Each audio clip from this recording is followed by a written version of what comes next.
for the audio, or you can even watch back. Giving players all the props, or put them on blast. We don't give no hot takes, only talk facts. We're giving all our devotion, riding high on this wave of emotion. Going all out, yeah, cause this is our time. No, ain't no stopping us till we reach the finish line. All in, we came here to win. We're gonna give everything. S-I-C-K on the run. S-I-C-K, sick, sick. On fire, we're ready to fight. We'll bring the house down tonight. S-I-C-K on the run. S-I-C-K, sick, sick. Play it on the car ride, play it when you lounge. X and O, you know that we can hold it down. Shout out to my man Sammy, got it off the ground. And to all the listeners tuned in right now, got debates, analysis, and speculation. This is sports talk for the new generation. You know where to find us, got a reputation. Sick podcast, your #1 sports destination. Giving all our devotion, riding high on this wave of emotion. Going all out, yeah, cause this is our time. No, ain't no stopping us till we reach the finish line. All in, we came here to win. We're gonna give everything. S-I-C-K on the run. S-I-C-K, sick, sick. On fire, we're ready to fight. We'll bring the house down tonight.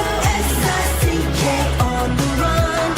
S-I-C-K, sick, sick. S-I-C-K is the sickest podcast. Tune in for the audio, or you can even watch back. Giving players all the props, or put them on blast. We don't give no hot takes, only talk back. S-I-C-K, S-I-C-K, S-I-C-K, S-I-C-K, S-I-C-K, S-I-C-K, S-I-C-K, S-I-C-K, S-I-C-K, S-I-C-K, S-I-C-K. all in, we came here to win. We're gonna give everything. S-I-C-K on the run. S-I-C-K, sick, sick. You are now listening to The Sid Seixeiro Show. Powered by Sick Media, the sickest Toronto sports show. Now, here's your host, Sid.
it talking to your mic?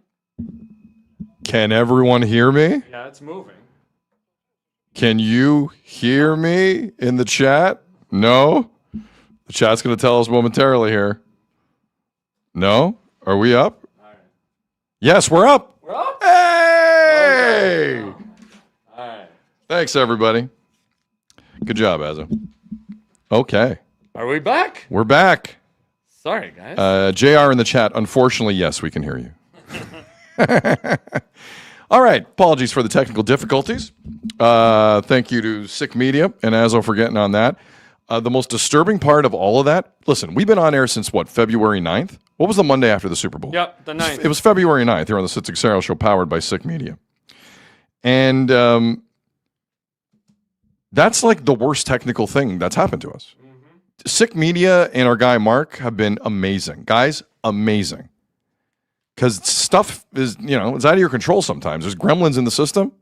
We have not been a victim of that. And all good. How you doing, Azza? I'm okay, I think. Got somebody in there just trying to make sure we're good? Shout out. See, now the chat knows about Mark. I know. Mark is getting amazing. Our guy Mark is getting referenced like crazy. Yeah, it's true. The most disturbing part of all of this, while we were off air, the audience went up. I don't know what that means for the show necessarily.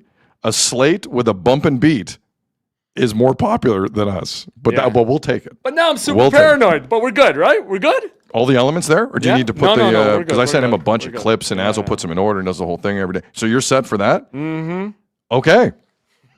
Ryan, Shooter, I did not get yelled at. We just have to figure it out. We're good. Explain to people how calm I was during that. You were very I was calm. extremely calm This during hasn't all happened that. before. If it happens tomorrow, you're dead, but whatever. I mean, if it happens right before the Leafs take Gavin McKenna, That's true. we might have an issue. It's true. Sid Seixeiro Show, powered by Sick Media. Thank you to everyone who had patience with that. If you're listening back on this on pod and have no idea what we were talking about, we had some tech issues. That's it. Maybe a 9-minute delay. Yeah. We had our own hydration break. You did. Everything was great. Everything was fine. Sid Seixeiro Show, powered by Sick Media. We are live on YouTube, X, and Facebook. And to everyone who supports the show, we appreciate you. The busy week is going to continue here. This is kind of like the eye of our storm part of the week. This is the calm part. It's going to pick up on the backside. So last 2 days, we did Portugal, Uzbekistan live stream. We did Canada and Switzerland yesterday live stream. That was a lot of fun for parts of it. Today is a normal show now that we're up and running. And tomorrow, show at noon Eastern on Friday, noon Eastern, 9 a.m. Pacific. We'll be back here with you, Azo and myself. And then we'll be with you at 7 p.m. Eastern tomorrow night for round 1 of the NHL entry draft. Oh, brother. What is this going to be about? Oh, boy. Things are happening. Things are happening with other things. So that's our schedule tomorrow. Saturday at 7:30 Eastern, p.m. Eastern. Azo and I will be back here for Portugal-Colombia. If Portugal don't win that game, they play in Toronto next Thursday, a week today. Stakes are high. And the game's in Miami. Whoa. Look out. And then Sunday afternoon, Azo and I will be back here for Canada, South Africa, 3 p.m. Eastern. No days off. No days off. No rest for the good looking. Isn't that how the saying goes? I think so. Something like that. George in the chat. Sid, you going to the game in Toronto? Yes. Yeah, let's talk about this now.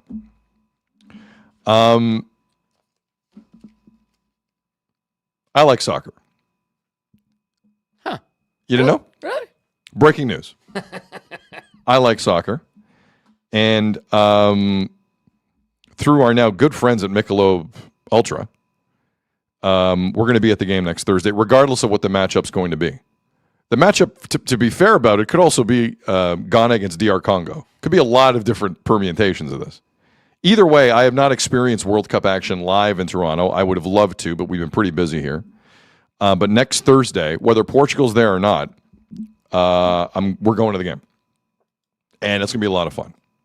So if there is a Portugal stream next Thursday night, I love all of you. I'm taking a night off. And I'm going to give you a different perspective on the game the next day. So that's that schedule. George in the chat, Sid can get me an extra ticket. I cannot. Sorry. I love you all. Like next World Cup, we'll be giving away tickets to Uruguay, Argentina, Portugal, Spain, and Morocco. Hopefully we have some prizes for you next cycle. Right now, we don't. And everybody thinks you're going with Brad or buddy Brad. Brad will probably be there. Probably. Why wouldn't Brad go? Have you seen him with the matching sunglasses now to match a jacket? The jacket and the shorts is definitely a choice It's for a look. Brad. It's a look. It's definitely a look. By the way, because I know what this week is for a lot of kids around the GTA in Ontario. Shout out to the last day of school. Good for you. Wait. Do parents agree with you? I don't give a damn about the parents. Why is it on a Thursday? Half the parents send them to camp. Don't care anyway. You kidding me? They find new school. Oh, this school's done? Here's new school. Go out and get itches in the woods with poison and ivy. Camps are fun, though. Camp, come on, man. I was not first not job. part of camp culture. That was my first job. You know my camp. You know what my camp was? The street. Go play road hockey. The TV. That's how you The TV and the street. That's it. And I loved my summers. Of course. Little Nintendo 8-bit. Boom. That was my summers. I hated school. I liked friends I made at school. I loved gym. I kind of liked history. History was like one of my favorite subjects. Mm-hmm. But I genuinely hated school. I don't know if you know this about me, Azo. I don't like to be told what to do. No. Really? Bit of an issue. Would you try and teach the class over the teacher? No. Teach the class over the teacher. Yeah. Was there anything Oh, worse? you knew more. Was there anything worse than being in class at like 8 a.m. or 9 a.m. and just being exhausted? The worst. Because you're also entering like your part-time work stage of your life, right? As a kid. But whether it's middle school, high school, God. High school got even earlier. It was such a pain. I lived for the last day of school. How And far I you- liked the last day of school so much, I would go in knowing nothing was going to get accomplished. The teacher would put on like some ridiculous movie. Yeah. That was the best. Not like The Princess Bride wasn't ridiculous, but they go, here's The Princess Bride again. the same movie. And we'd watch the same, just mail it in. The teacher would mail it in. I loved last day of school, man. So for all the kids celebrating last day of school, I see you. As you should. For all the parents thinking about plan B for them and what they're going to do with their kids now, because might hate their kids, I see you too. And I think I saw in CP24, most schools made it red and white day to support the Canadian soccer team. Yeah, that worked. Today. It's weird. Is today red and white day? Yeah. To celebrate leaving the country? You know? Yeah, what a day. Steeler in the chat. Giant TV rolled in on a cart at school. Let's go. That's when business was going to pick up. Yes. We got a TV on a cart? And everyone would be like, yeah. By the way, and that cart was always strong like bull. It's That true. thing you could wheel anywhere. You could fly down the hallway with that cart and it would never drop the TV. Those were the full Ever. TVs, the heavy Full ones. TVs. With like the wood paneling, everything. Love it. Yeah.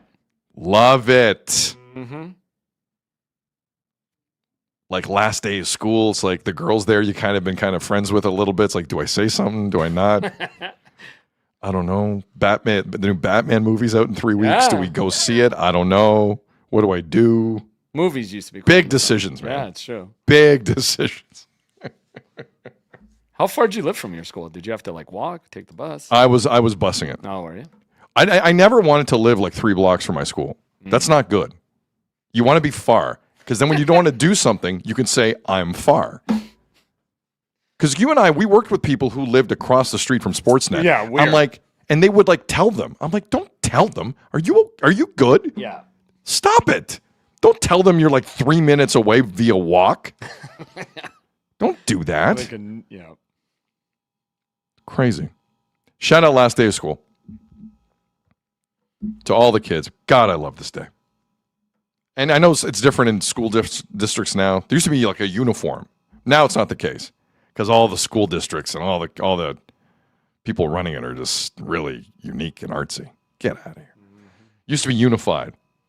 We were once unified in society with the last day of school. That's changed. Yeah. First day of school used to be the day after Labor Day too. What the hell's going on with that? Seriously. It makes sense.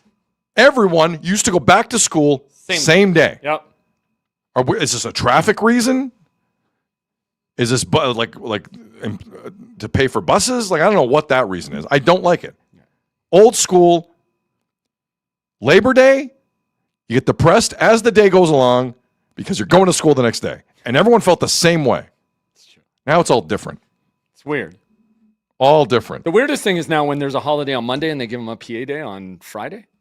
Just get the extra long. Oh, that's stupid too. So stupid. DC in the chat. Shout out St. Francis Xavier Secondary School. There's people giving a lot of shout outs to their school. That's where I came from. Oh, Alma mater. Oh, boy. Yeah. Oh, yeah. The halls are still talking about me. Dude, when they made that school, that was a massive school, man. Like, that was a trendsetter. It was like a small spaceship. By the way, did the aliens come and pick up Brazil and Scotland during the game yesterday? I saw some videos, man. There were some videos on X. For those who missed the story, there was a psychic in Brazil who garnered, like, more Instagram followers than Vozinha of Capo Verde. Because she claimed during Brazil-Scotland yesterday in Miami, an alien abduction was going to take place. Well, there was an alien on the field already. His name was Vinicius Jr. Yeah. Not from this world. Do you know, I saw a crazy stat. I don't know what to make of it, but I could see it the way they play. Yesterday marked the 5th time in Brazilian World Cup history that one player scored in all 3 games in the group stage. Oh, wow. It's happened 4 times previously. Every one of the 4 times previously, Brazil won the tournament. Whoa. That part I didn't see. They won it. Huh. It looked they pretty won good. It. Jairzinho did it in 1970. They won the tournament. Romario at USA in 94. They won the tournament. And 2 guys in Japan and Korea, Rivaldo and Ronaldo, when Ronaldo had the ridiculous haircut. Yeah. Ridiculous. Sorry, I'm kind of all over the place right now. Just squashing Scotland yesterday. Scotland plays some of the worst soccer I've ever seen in my life. But they have fun. But that's the thing. You love them because their fan base is so good. So amazing. But like when you look at their roster, like they have Premier League players. They have like Scott McTominay was the best player in Italy 2 years ago. They have guys who can play. They get out there, everyone has amnesia. Everyone got the men in black pen treatment on how to play soccer for Scotland whenever they got together. Yeah. They were lucky to qualify. They got away with it. It was like a last second thing. They're the worst good team I've ever seen. Right? It Scotland. does feel that way. They don't play good soccer ever. Ever. And they got good players. Yeah. But their fan base is amazing. So shout out Scotland. Scotland still might like get in, but that whole South Africa thing last night, and now South Korea is one of the third place teams. It's not good for Scotland. Klein wants to correct us. Today isn't the last day of school. It's National Skip Day. No, I went. I went. I walked through all the halls and just farted all day at a protest. Yeah. Just hi, Mrs. Nelson. I once I had a teacher. I swear to God, there was a snow day. Yeah. I couldn't make it in that day to school. Snow days. And because of that snow day, I got a B in a class instead of an A because I missed that day. Come on. And she was not budging from it. Attendance counted towards your grade? And the last thing I did in her class, when I walked by her desk, I crop dusted like you would not believe. She deserved it. Oh, huge. She deserved Left it. with pink eye. It's the other crappy thing about living close to school. I lived really close to school once, and on snow days, sometimes I'd have to walk there, and I'd be the only guy there. Yeah, like a loser. Yeah. Yep. That's why you never tell them you live close to the school. 100%. That's a loser move. No, but you're an honest. Your it was problem. Your parents saying you have to go. Your problem is you're an honest guy. Yeah. That's your first problem. Big Bass in the chat. Just tell her you know soccer and you'll get an A. It's true, I do. What is that? Oh, that's funny. Okay. I know we're a little kind of Jith in the chat. Sid, can you give Jeff Hoffman pink eye? Sorry, he doesn't already? He took a 5-second stare at Okamoto and still threw. He doesn't have pink eye right now? Who wasn't on the bag. Okay, we're going to get to the Jays. Yeah. Oh, we're going to spend some time, right? We're going to spend some time in the Jays. Because there's some people in the chat. I owe Azzo in the chat some Jays time today on the Sid Seixeiro Show powered by Sick Media. Okay, Azzo, what's your prevailing thought on Canada, Switzerland yesterday? It worked out for them, weirdly. But, I mean, I don't know if I should get into this now or let you take your walk first. Because part of me wonders... Listen, when I take a walk, it's going to be like a hike up Grouse Grind in Vancouver. So, you give me 90 seconds now because I'm going for a stroll. I wondered, because everything we said, and I'm not going to call it lies by them, I'll say the gamesmanship. Part of me wonders if they were okay conceding that game yesterday. It seemed to be fait accompli. Wow. With the likes of Eustachio, Bombito, and Davies. That they were always looking at that as the way to go. Anyway, that's it.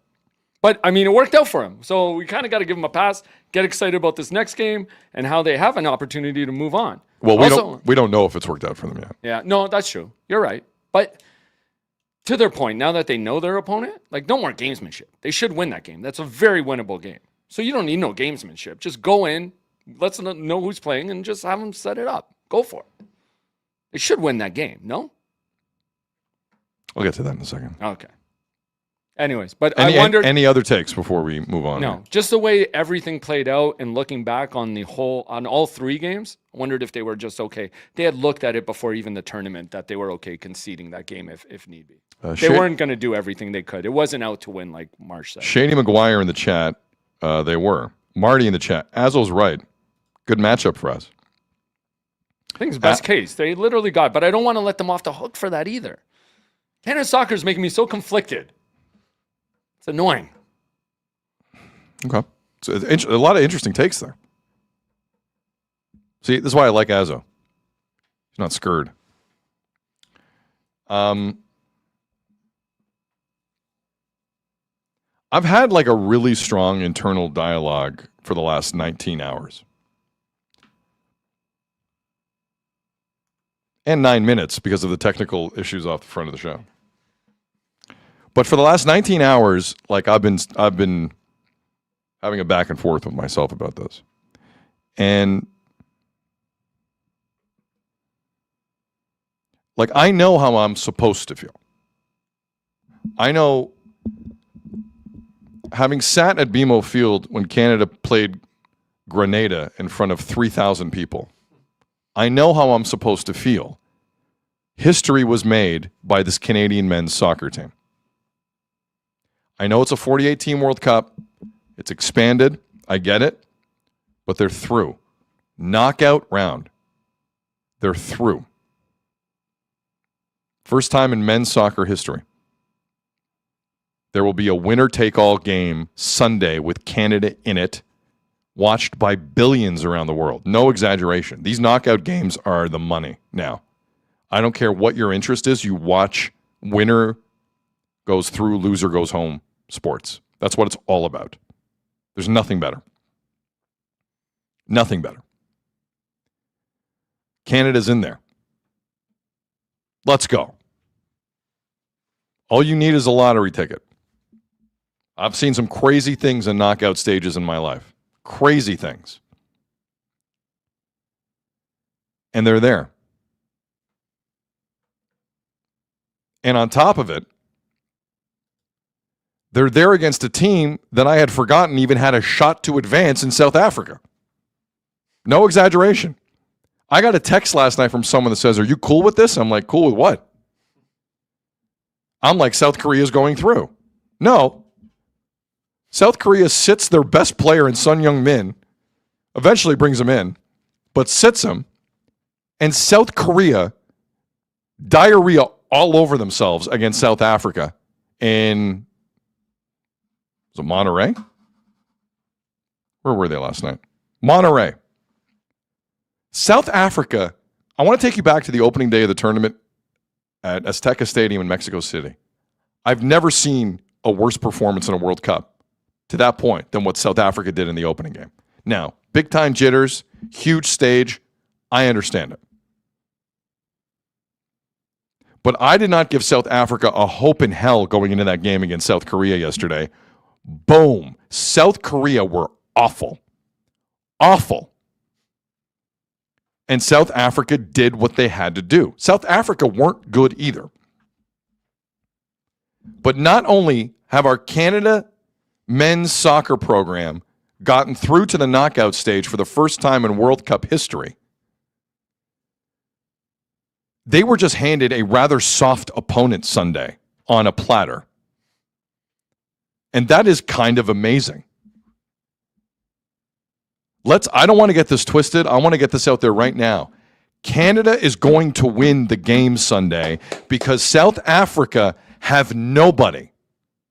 Their best player is a central defender from Hannover 96 in Germany, and they're not even in the top division in Germany.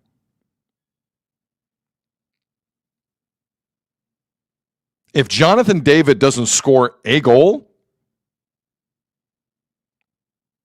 this isn't for you, bud. This is not for you. Canada are going to win Sunday and advance to play maybe the winner of Morocco-Netherlands. Now, that's a whole nother discussion. I don't want to look ahead, but I am. Now, not only is Canada through to the round of 32, Allez le Rouge, they have a weak team in front of them. Now, you got to play the games? I understand that.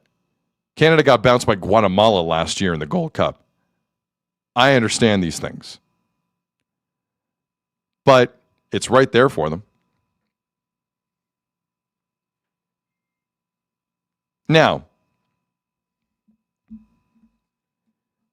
Canada Soccer had a message for everyone this morning.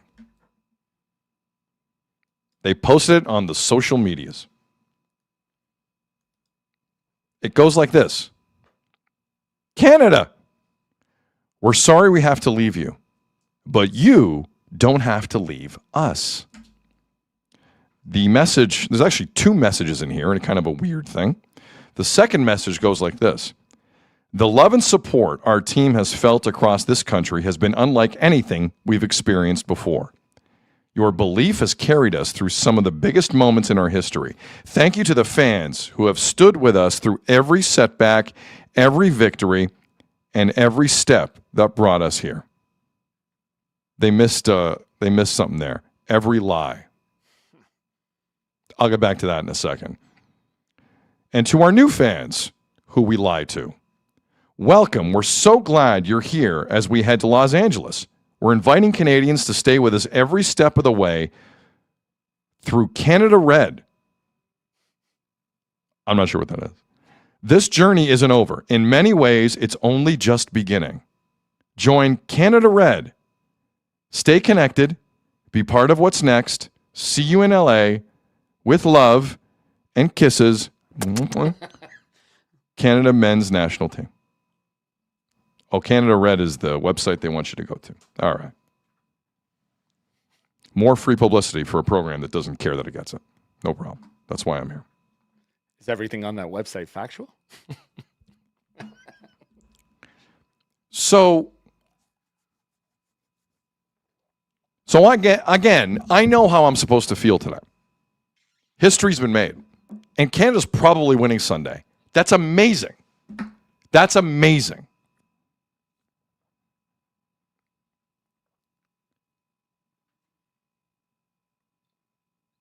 Shooter in the chat, that message was a decoy. But I'm having a hard time today. I'm working really, really hard to focus on the positives. Because there are two things I can't shake.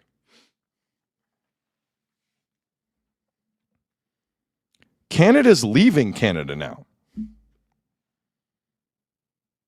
We're a host country. A point yesterday would have kept Canada here for like weeks.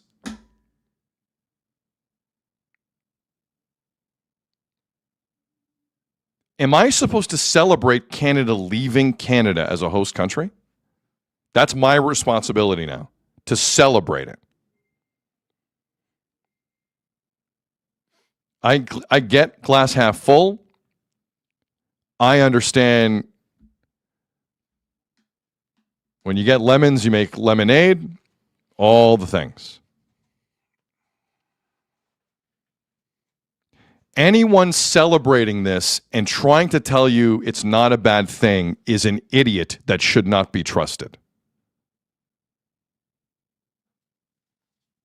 Now, I've heard the argument, well, FIFA screwed up. How do you have a host nation go on the road? Blah, blah, blah. This is the first tournament in my life I've seen with 3 host nations. The math was never going to math. Someone was going to have to go on the road. Okay? Someone. And I got news for you. FIFA had a scenario where it wasn't Canada. But you know why Canada's going on the road? Because they weren't good enough to stay here. That's why they're going on the road. They selected 5 injured players, and Jonathan David went AWOL. That's why they're going on the road. I'm supposed to celebrate that? Anyone in Vancouver, from any outlet, has given you the same story on Vancouver. It was awesome. Awesome. And it's gone. Do you know how pissed TSN is right now? Never mind the cost of the plane tickets down to LA and the hotels during the hottest point of the World Cup. I got news for you. None of that's cheap.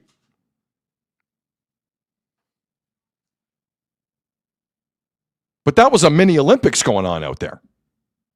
It was fantastic. Gone.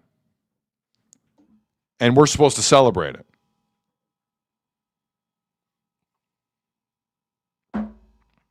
I was born, but not yesterday. Okay? Now, the one positive of that I can draw from is something that was brought up a lot yesterday. And in typical fashion, Jesse Marsch really didn't have, he talked a lot, but he didn't say anything. He didn't have any answers for it. I don't know if you can tell, I'm getting a little tired of the Jesse Marsch thing too. Like, I get it now. I get it. The one positive in this, because Qatar doesn't count, because Qatar was not a real team, okay? They got into this tournament because they were the rich parents in Oakville who bought their way in, okay? That's why Qatar is there. So they're irrelevant. In the other games, against Bosnia-Herzegovina and Switzerland, Canada knew they had a test in front of them both games, obviously. And when you're at home, that's double pressure. It's not hard to figure out why Canada for those 2 games came out a little flat. I actually didn't think their first half yesterday was terrible. Switzerland's got to get some credit here, guys. They're good. But they were tight against Bosnia to start. They were kind of tight, especially to start the second half, obviously, against Switzerland. The way I'm looking at this is the only positive is get them out of Canada, they might not be tight to start the game. That might happen. You never know. Might happen. By the way, if Canada doesn't outnumber South African supporters Sunday, we got a problem. But with that said, that's not a cheap trip down there on a whim. So if anyone in the Voyageurs is like, yeah, I don't know. Cost of living is kind of high. I understand. But thank you, Canada Soccer, for the note. Appreciate it. How about Canada Soccer give out some discounted flights to Voyageurs and fans who want to go down to that, huh? How about that? How about that? Instead of just paying for a head coach who won't shut the hell up and doesn't have an off button, how about you help some fans go down there and support them in earnest? Could try that. Bell Media would look really good if they did that, actually. Just a thought. Instead of a half-ass email that was sent out this morning. Could try that. So I'm in no mood to celebrate Canada leaving Vancouver. That's a failure, considering the context of it by the end of the game. That was a failure.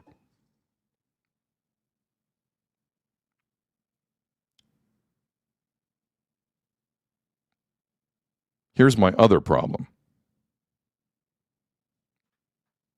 Jesse Marsch.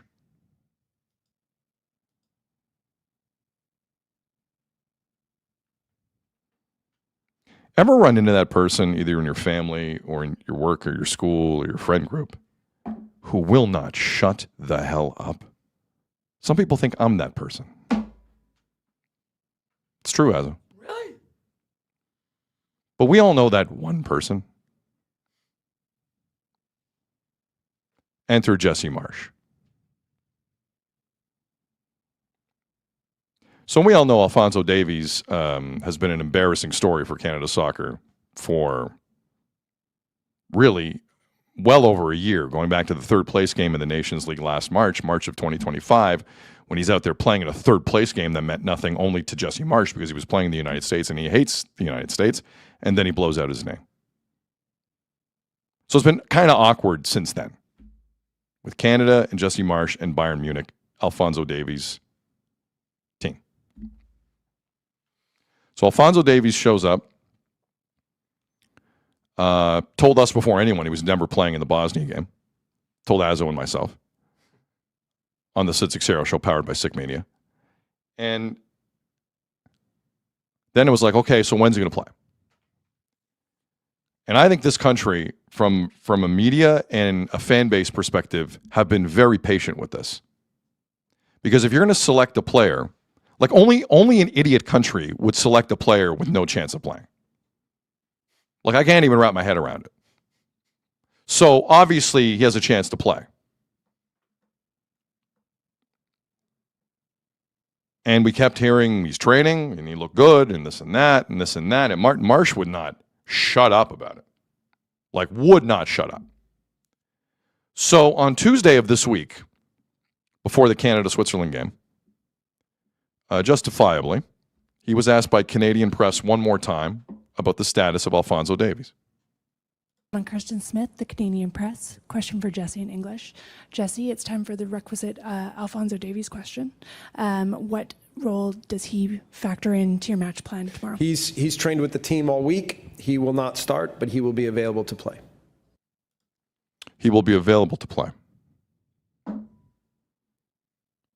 Azo, is there any confusion in the line he'll be available to play? Nope. There's like, are we misconstruing anything? Are we like, am I misunderstanding what he's saying? If the opportunity presents himself, he's ready to take the field. No, I didn't even hear him say if the opportunity presents himself. No, I'm saying that's said part of it. He is prepared to play. He's not going to start, but he's prepared to play. Yep. So that's what he said Tuesday in front of a fairly important international press conference. Yesterday, he goes out,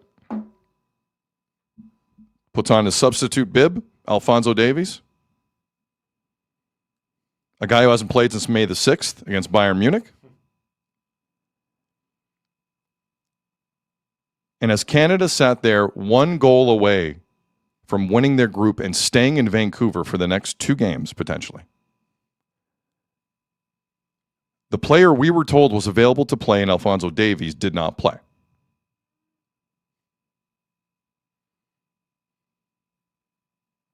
So that's where the way I am mentally, I drifted to like another place. Like the Canada got through to the group stage or through the group stage into the knockout round. Yay, Canada. I wasn't there at that point. I just was really curious as to what the hell this is. And on top of that, Stefan Eustachio in the same game doesn't start for Canada. Jesse Marsch tells TSN before the game it's not injury related. I don't know what the hell that means. Eustachio comes out in the second half and looks like Zidane. If I can be honest with you, I felt there was some guilt in that play. I felt Stefan Eustachio knew full well how that was going to look. And he was doing everything he could to make sure Canada got the result. For the record, after the game, Christian Jack asked Stefan Eustachio, who tweaked a muscle somewhere, could you have played 90 minutes? Eustachio said, if I could have, I would have.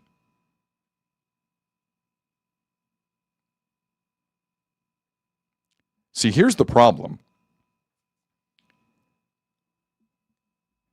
You can't baby Davies like that and have everyone risk their injury situation too and think it's okay. That's the problem with Canada right now. They have babied this Davies thing to the point where it's now a schism in the team.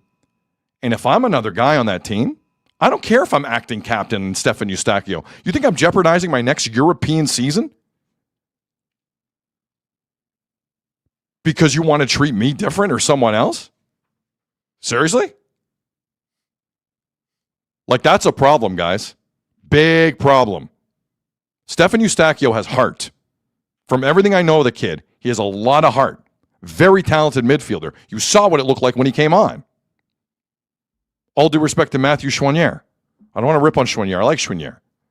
But Eustachio's different. Because now you got that in the Canadian team. You cannot baby one player and have everyone else go balls to the wall. That's not how that works. You will see problems doing that. So back to Davies specifically. Doesn't play. Biggest game, biggest moment, biggest 20 minutes, biggest 15 minutes in Canadian soccer history if they would have gotten that goal. Biggest. Doesn't play. We were told he was available. Matthew Shinetti of TSN ran into Jesse Marsch on the field after the game. Hoffenberg was your last substitute to add some width and speed. Any consideration putting Alphonso Davies in? Yeah, Alphonso will be ready. You know, we thought about Alphonso, but we were like trying to just manage him and not put him in a situation where we felt like he would be at danger. But he should be ready for the next match. We thought about Alphonso. We were told he was available. I didn't hear anything in that comment to Matthew Shinetti on the field that told me he wasn't available. Another interview done by Marsch, and I'm not even bringing up the other interviews with Shinetti throughout the week where he said he will play. I didn't even pull those clips. I have a mountain of evidence in front of me of audio of Jesse Marsch saying he's available and he'll play. Might not start, but he'll play. So we're all like, okay, kind of a big game for Canada. Everyone's been really patient with Davies. Only an idiotic organization would call up a guy who's not ready at all. He's going to play at some point. Right? Right? Right. So now, Jesse Marsch leaves the Matthew Shinetti TSN on-field interview and walks into the media center. First question he gets is about two players. First, why did Stefan Eustachio not start? And second, why didn't you play Davies? It went like this. I haven't had too much time to think about this, but the decision not to go with Steph from the start, how do you feel about that, given kind of where the situation of the game when you did bring him on, and then the decision not to bring on Fonzie at all? You'd said yesterday he was good to go. You had one substitute left in the barrel as such after the promise goal. Just wonder about both of those. Yeah, look, Steph, we wanted to start, but he didn't feel like he was ready to go. So he felt like he was like a 30-minute limit, so that's what we did. And to be honest, Alphonso wasn't ready yet. So I was using him a little bit as a decoy. However, he will be ready next match. Well, now we got a problem, don't we? Now we got a problem. A decoy?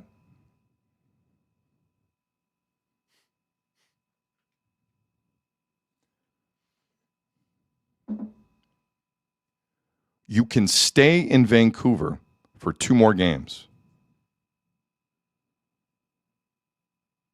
You told us he was ready. Now he's a decoy.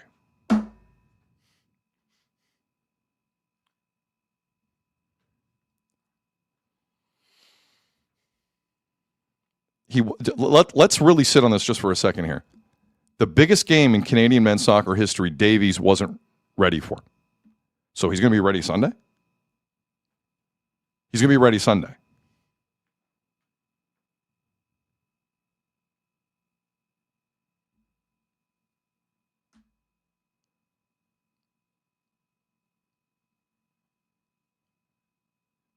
So let's do the decoy thing. Let's indulge in this for a second, because Jesse Marsch, I live in Toronto. I've seen coaches and GMs who can't spell win, if you spot them the W and the N, think they are too cool for school and will not release any injury information at all.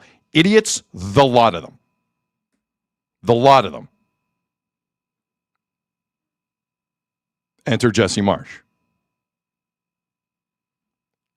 So a very, very relevant follow-up question happened later in that press conference about the decoy thing.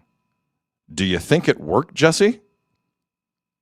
How scared was Switzerland at the thought of an Alphonso Davies who hasn't played 90 minutes since January? How scared were Switzerland? Run it. Coach Jim Morris from Canadian Press. I was interested in your comment earlier. You talked about Alphonso yesterday. You said you used him as a decoy. So there was never a No, he was never going to play today. And why did you said you used him as a decoy. What was the thought behind that? Because I wanted Switzerland to have to think about him. You think it worked? I think I listened to their press conference. They had like 3 questions about Alphonso Davies, so they at least had to prepare for that. Oh my God, they answered 3 questions. Oh my God, Switzerland, their heads must have been spinning. Their heads must have been spinning answering 3 questions.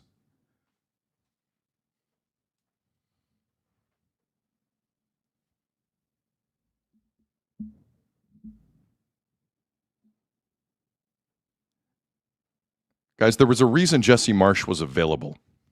Okay? There was a reason.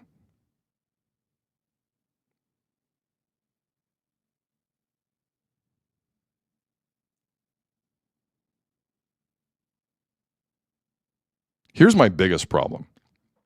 Because you've heard that guy talk about the movement of soccer in this country and what he wants to do and this and that and the other thing and all of the Jesse Marsch isms that Napoleon wants to throw out there. All the things he wants to throw out there. Go ahead. Go ahead. John Herdman was kind of going down the same road. I've heard it before about how he wants to change soccer in Canada. Alphonso Davies is the best men's soccer player in the history of the program. You have a lot of new folks to soccer who are gravitating towards these games and these quotes.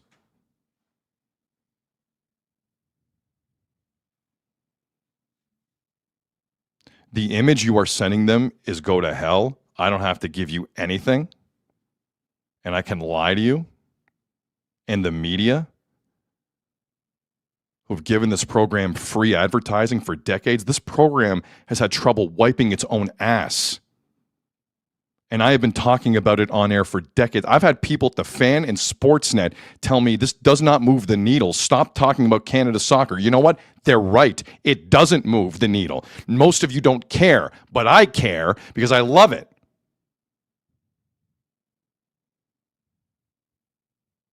But I'm worthless to Jesse Marsch like the rest of you. We don't need to know anything.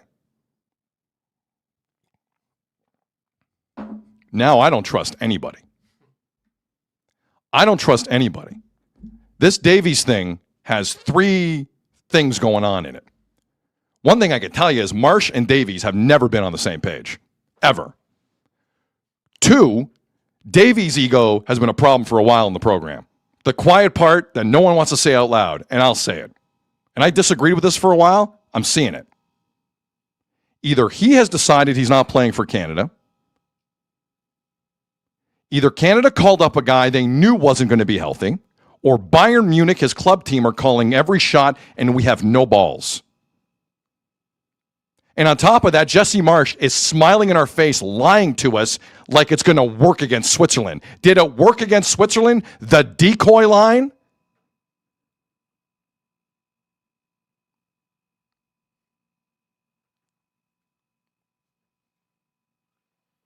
There's a line at the end of The Office when Michael Scott leaves, and Steve Carell's character is like saying his intimate little goodbyes to people and handing them gifts and whatnot. And he handed one to the accountant Oscar. One of my favorite characters on The Office was Oscar. And he handed him something, and Oscar just looked at him and said, "Michael, thank you." And Steve Carell in this scene is crying, saying how Oscar had the least amount of respect for him as anyone in the office. Jesse Marsch does not respect you, me, anyone in this country. He looks down on us, and that's apparent. to flat out continuously lie to us about Alphonso Davies. It's not just about Switzerland, you asshat. You have people tuning into these games who would like to know they're watching the best and our best. Do you know how dumb that decoy line came off yesterday? Dumb. It was unnecessary and it didn't work on top of it. You lost.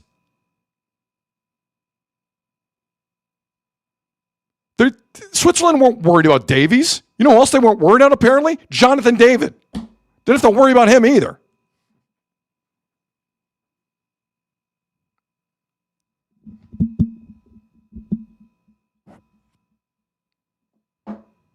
Watch how many times I mention Canada soccer when this tournament's over. Watch this. I've been doing this my whole career. My whole career. Free advertising for a freeloading organization that can't spell soccer. All my career on a mic. No one in Canada cares, but a few of us care and are trying. And that's what everyone gets back. That. After a loss, that.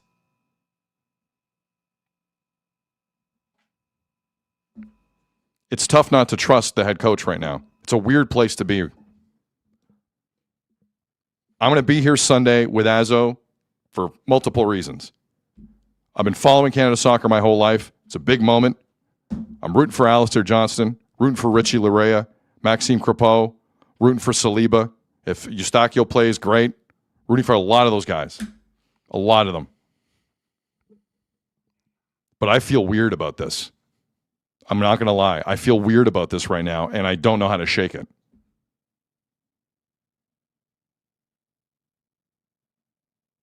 In this moment of galvanizing, I've heard Jesse Marsch spew this garbage constantly. In this moment of galvanizing the country around soccer, you're just going to spit in everyone's face? That's the move? I don't know. Switzerland talked about it 3 times in a press conference. Clearly they were worried about Davies. That's why you're not running American soccer. They got a Pochettino. They're fine. We don't have one.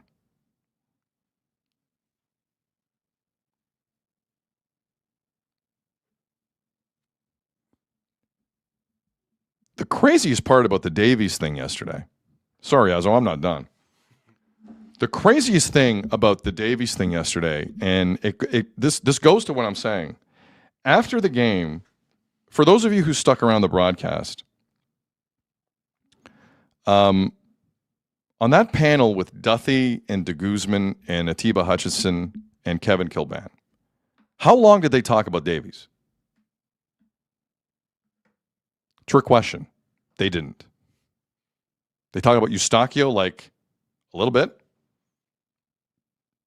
Kevin Kilban's dying to rip into the whole thing. I give him credit. He held back. But they didn't talk about Davies. I think they were told not to talk about Davies. Let's cut the BS. Someone's pulling strings behind the scenes on this Davies thing. It's getting ugly. It's getting very ugly. I don't know if it's Davies or Canada Soccer, but someone behind the scenes is not only keeping this under wraps, but telling people not to talk about it. I will talk about it. And I will find people who will. And I did. ITV in England had the game yesterday between Switzerland and Canada. ITV's main set is in a spectacular location right in front of the Statue of Liberty in New York. It's a beautiful set. So the game ends yesterday with Switzerland and Canada. And their panel at the time consisted of the following. Former Scottish international Duncan Ferguson, 239 Premier League appearances. Ian Wright, who scored 128 goals for Arsenal, won a Premier League title, won an FA Cup. And French midfielder Patrick Vieira, World Cup, European Championship, 3-time Premier League champion, 4-time Italy champion. Pretty good panel. So because no one on TSN was going to talk about Alphonso Davies in a serious way yesterday, I found a panel who did. It's a pretty big one. They went down the road of why Davies didn't play, and do they think he'll be ready for Sunday against South Africa? Here it is. Davies is their best player. Hamstring injury in May. We haven't seen him yet. How do you interpret what he said? He said something along like we didn't want to put him in danger. And I'm thinking, what does that mean? Because it's 4 days away. He's got to play or not play. It doesn't make sense that you've got an opportunity to play a game, win a game, and stay in your country where you're going to have the fan support. And then he's talking about how much he believes in this team and the heart of this team. He should have had that at the start of the game so they could stay here and have a better chance. I don't know, sometimes he sounds a bit performative to me. I don't want to be like nasty or anything, but it just sounds like he's saying the right thing for the sake of saying it. And it doesn't sound about Alphonso Davies' hamstring. He's just not too sure, or am I misinterpreting what Yeah, well, you've got to be careful with hamstrings, you know what I mean? But he's on the bench. So if he's on the bench, you can put him on, can't you? Well, would you not want to know? I mean, there's a huge game at the weekend. Would you want to... If he plays for 20 minutes here and he's not fit, well, at least you know then when it comes to the knockout stage, he is not fit. But I think we all knew that they were going through, they will be qualified already. Yeah. So I think if you want to really stay in Vancouver, you will approach the game in a different way. And for me, if Davies is fit, he has to play.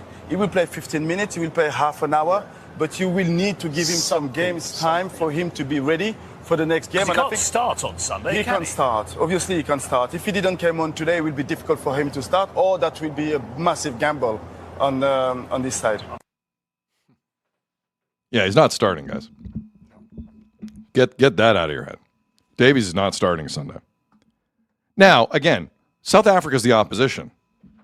They don't need him to start. I would hope. Pray to God. Pray to God they don't need him to start against South Africa.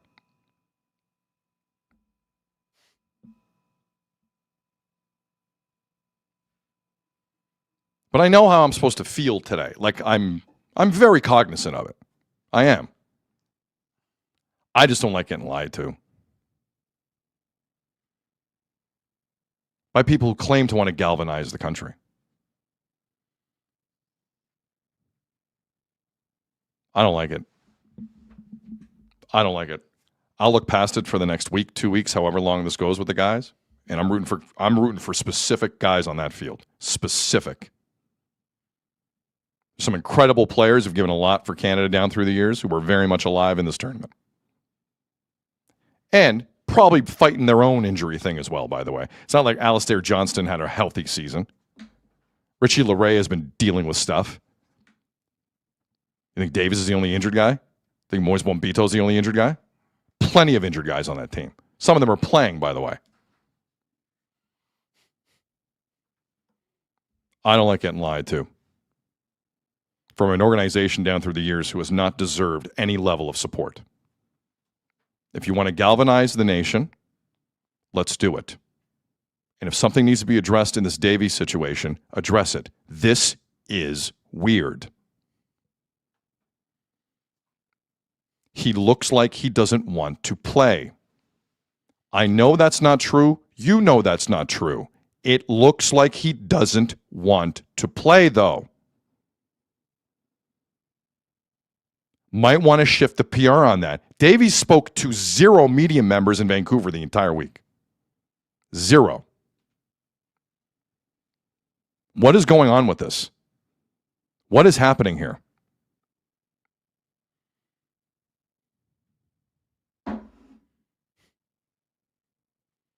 I cannot celebrate leaving Vancouver. I can't do it. I'll shift on Sunday because I think they're going to kick their ass. I think Canada's going to kick South Africa's ass. I don't know what Korea was about. That was one of the most stunning results of the tournament for me last night in Monterey. South Korea were terrible. Terrible. I think Canada's winning. But I'm saying to myself, and not for the first time in my life, I do not get Canada soccer. At all. And if you want to call up a bunch of injured guys, sometimes you're going to run into this. Jeff has a party. Good afternoon. Hey, Sid. So to that point, I think something's being missed here too on winning the group. It's not just having to leave Vancouver, Canada, because I agree as a host nation, but they're not really the host. U.S. is the host of this tournament. No, we're a host nation. You're listed. Talk to as those it, people but- out in Vancouver, man. No, I agree. That was I host agree with nation you. vibes all over the place, man. I agree. Like, I'm sorry. But like, if they would have won the group, to your point, and all these injured guys, Eustachio, Bombito, they would have got 5 more extra days of rest. it was like they'd hit the lottery if they won that group. 100, you're bang on. That's the part I think people are missing. Extra. So if Davies is an issue, winning the group's important, right? Steph Eustachio might have to play. But I'm telling you, if I'm Steph, why am I putting my next season in jeopardy if Davies is getting handled with kid gloves? But even why am I doing that? If Eustachio or Bombito, like Bombito got 45 minutes against Qatar, but couldn't find like minutes yesterday. Listen, That was weird to me too. Bombito's also not ready. Yeah, I know. But why was the Qatar game more important than that game? And now, I mean, because they were down to 10 men already when they threw him on. I'm just saying. They was low risk putting Moise Bombito on against Qatar. And eventually they were down to 9 men. Because to me, if Eustachio or Bombito was in that game to start the second half, that first 8 minutes, the first 40 seconds, when that game was lost for Canada, doesn't happen. Eustachio or Bombito would have some calming presence in that back, like that those early goals in that second half don't happen. That's why to me, you kind of conceded this. You wanted to see what Bombito had against Qatar. He played over 45 minutes. Couldn't get him like any time in that game when Eustachio was hurting and out. And again, it wasn't about, like, now you're playing Sunday instead of on Friday, dude. I mean, do I regret Moise Bombito not being on the field at the start of that second half when DeFougerole and Cornelius were just completely out to lunch? Yes. I kind of regret Moise Bombito not being on the field. But when you're already For without sure. Kone and Eustachio, like, it would be good to have one of the guys everybody's come to know or the name that's there. Yes, I'm with you. Like, that's the part that's I'm with crazy. And I think, like, honestly, Marsch to me is now Schneider, where he's lost in his own gamesmanship or whatever he wants to call this. Where he doesn't even know what he's saying from off the field to when he's getting into that press conference. He's lost. The way that played out yesterday, from Eustachio all the way to the decoy comment and his reaction to the decoy comment, that looked like a guy who wasn't ready for prime time in any way, shape, or form, who talks a big game and there's nothing behind it. Mm-hmm. Yep. Nothing. And nobody can tell me when they were showing Marsch or Davies on the bench that there was intention there or something's wrong. Their body language said it all. There seemed to be something that. The body language of Marsch early in that game, not a fan of. You and I called it real time. Real time. Yep. For the record, people are really hating on your Diamondbacks I hat. know. Sorry. It's just for the I like it. I don't mind the Diamondbacks hat. Thank you. What is the Jays have some big rivalry with the I'm Diamondbacks? mad at them too. Stop. We'll get to the Jays. We'll in a second. get to them. And dude, you can hear from all the players how upset they are that they're leaving Vancouver. It is None of them it's a want to. travesty they're leaving Vancouver considering how that game ended. Alistair It's a Johnson, travesty. I've heard a bunch of them talk about it and how great the experience was. And to go back to Davies, he was always okay telling us he wasn't going to be ready for the first game, and we see what happens. He told you and me. And if there was anywhere he would have felt something to play, it was Vancouver, where it all started for him. He doesn't give a damn about Vancouver. No, but I think that would have had something. I think he would. And I think Alphonso Davies in his own mind has outgrown all of this, Yeah, if I'm maybe. being honest. Maybe. He thinks we're small time. I wouldn't And be there are moments where he's right soccer-wise. Well, the way they're treating this, There's moments he's right. But like look, if they get bounced on Sunday and he doesn't play a minute, I have spoken about Canada soccer on air for the last time in my career. I am not doing this anymore. I have had people in my life beg me to stop talking about Canada soccer No, I've because been there. most people in this country do not care. We're in a moment where everyone cares, and it's like he's a decoy. Ha ha. No, the Tricked you. That laugh at the end of that clip really pissed me off. Where he laughed and Jackass. like, nah, but he'll be available thing. Jackass. I've given this program a lot of free advertising. A lot. It's crazy. To react that way after the game and to mislead everyone before the game is infuriating. Purposely. Infuriating. Because someone's scared to tell the truth. The truth is one of 3 things. Davies has no intention to play. Bayern has blocked him from playing. Or Canada called up a guy who was never healthy. Either way, disaster, disaster, disaster, and a storyline that you and I are going to have to do a separate pod on. Yeah.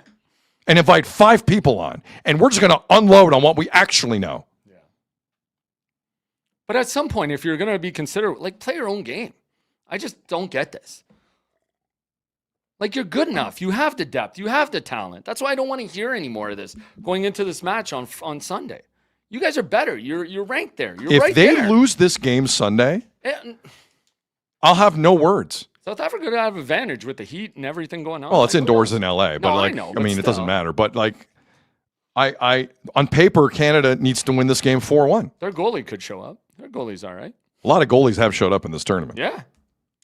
But most of their, listen, like 80% of their starting 11 last night, South Africa, played domestically in South Africa. Right. Guess what? Probably not the best league. A lot of Orlando Pirate players out there. You have to also be worried about teams like that because they play a lot together. Like they have that more team element to them. Greatest game on earth in the chat. Must win game. Yep, correct. Of course. Correct. They have to win the game. It's an elimination round now. But anyways, I think the 5 extra days for a team where Eustachio said he could only give you which I don't believe either. I think they made him say that or it was part of it. I just don't believe anything anymore. I think Eustachio pulls out because know, Alphonso Davies is not giving anyone any indication he's fighting through anything to play in this tournament. You're right. Why should he risk it? It's crazy. And if I'm Moise Bombito, I'm thinking the same thing. Yep. Now, I don't think Bombito is of that mentality. Quite frankly, I'm still stunned Eustachio did that. And when Eustachio came out and played guilt soccer, I agreed. He knew full well how that looked. Mm-hmm. And he played like it. Played like a man possessed. Yeah. Anyways, they are going to be the favorite going into that game. So, yeah, let's just, I guess, turn the page and move on and see how far they can take this. Just seemed like a lost opportunity for multiple reasons. And again, just making things complicated when there doesn't seem to have to be a need to. One more goal, they stay in Vancouver for 2 weeks. Or just not giving up one of those 2 goals. It's crazy. I mean, listen. That second goal was at weak, some too. point. I don't want to phrase it this way. At some point, Derek Cornelius and Luc de Fougereau were going to get breached. I like them both. Oh. One is extremely inexperienced. The others had a rough year. Cornelius couldn't. I think he was like banned from Glasgow Rangers training at some point. 40 seconds. Derek Cornelius did not have a good European season. Mm-hmm. So it was going to happen. Yeah. By the way, I heard something today because Maxime Crepeau also didn't look good on the second goal. No. The second goal was weak. The first goal shouldn't have happened 40 seconds into that second half. But also the goal against Bosnia, the first game, also not a great moment for Maxime Crepeau because he didn't play the corner well. Yep. I am like I heard something today about the ball construction for this World Cup. It's not like 32 sections stitched together. It's 4. So there's almost no stitching in the ball. And apparently, like it hasn't made a ton of headlines. Goalies are having a really hard time with Somebody this ball. else made this point. It's not 32 panels in this ball. All balls are different. Mm-hmm. All balls are different. But this one's like 4 sections. That's it. And there's almost no stitching. It flies. So the thing is like a knuckleball. Yeah. So like I've been hard a little bit on Maxime Crepeau. I did hear that today, and I was like, and you've okay. seen some other it's a little goalies tricky. have issues. It's tricky. Yeah. Still shouldn't. I think he should have made the save on the 2-0 goal. Horrific defending in front of him. De Fougereau and Cornelius they mentally stayed in the locker room. Mm-hmm. Stealthy Sammy in the chat. Very good. Sounds like the 2010 Jabulani ball from South Africa. What a reference. What a reference. Okay, anything else on soccer? No, I think we're good. Hey, Azzo. Yeah? Great time of year. Sure is. Tell me why, Sid. Puck drops, tip-offs, first pitches. When the game is on, you call the shots. Head to betway.ca and bet your way. Must be 19 plus. Play responsibly. Yesterday, we went through the entire Mike Babcock Edmonton Oilers press conference. Quite the press conference. And it was I would agree with Azzo. Quite the press conference. It sure wasn't a Babcock / DJ Smith press conference. It was more the DJ Smith press conference. Of course. We both know that. So we heard from DJ Smith. We heard from Mike Babcock. We heard from Stan Bowman. There was one person we hadn't really heard from. Connor McDavid. That changed yesterday. Now, Connor McDavid, as we heard in the presser many times, along with Zach Hyman and Leon Draisaitl, were part of the 4 families that met up with Mike Babcock, and Babcock sold them on the vision. All right. But we hadn't really heard from any of the players. Yesterday, while he was in Ontario somewhere, Connor McDavid did an interview with Mark Spector of Sportsnet. We're going to get to that in a second. But he also did a Zoom call with Ryan Rishaug of TSN. What's interesting about both the interviews is neither of the interviews was McDavid on camera for, technically. Like his face wasn't shown in either, which I thought was an interesting move. But it was a print interview with Mark Spector, and it was clearly he's FaceTiming Rishaug, but they didn't show McDavid's face. But we have audio, and it's interesting audio. So I'm going to start with the Ryan Rishaug audio, and we may stop this at certain points. Like it's 2-something minutes. Like it's a little longer than normal, the clip, but it's highly relevant because this is the first time we've heard from McDavid since Babcock was hired. And as you hear this go along, it's pretty obvious. Like if McDavid's not going along with it, it's not happening. With all due respect to everyone else, this is McDavid's vision, and he's not backing down. Here's how it sounded. United on this and understanding the goal here in Edmonton, what we're after.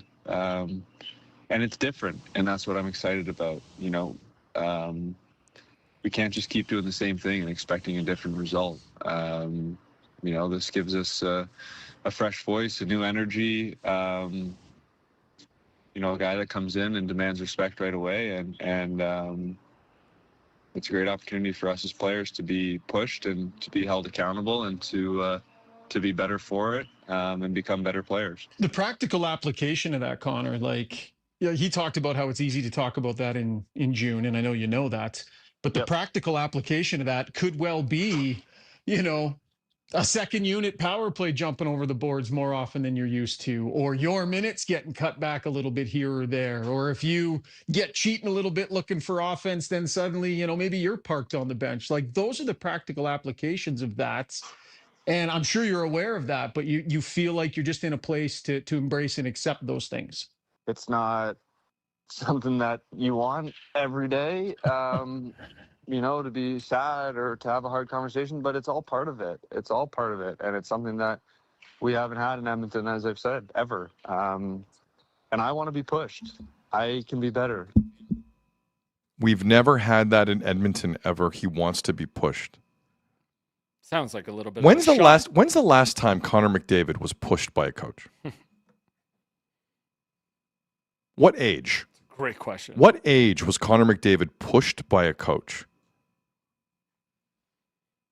Continue. Better. Bush can be better. And I think Mike can do that. And DJ too.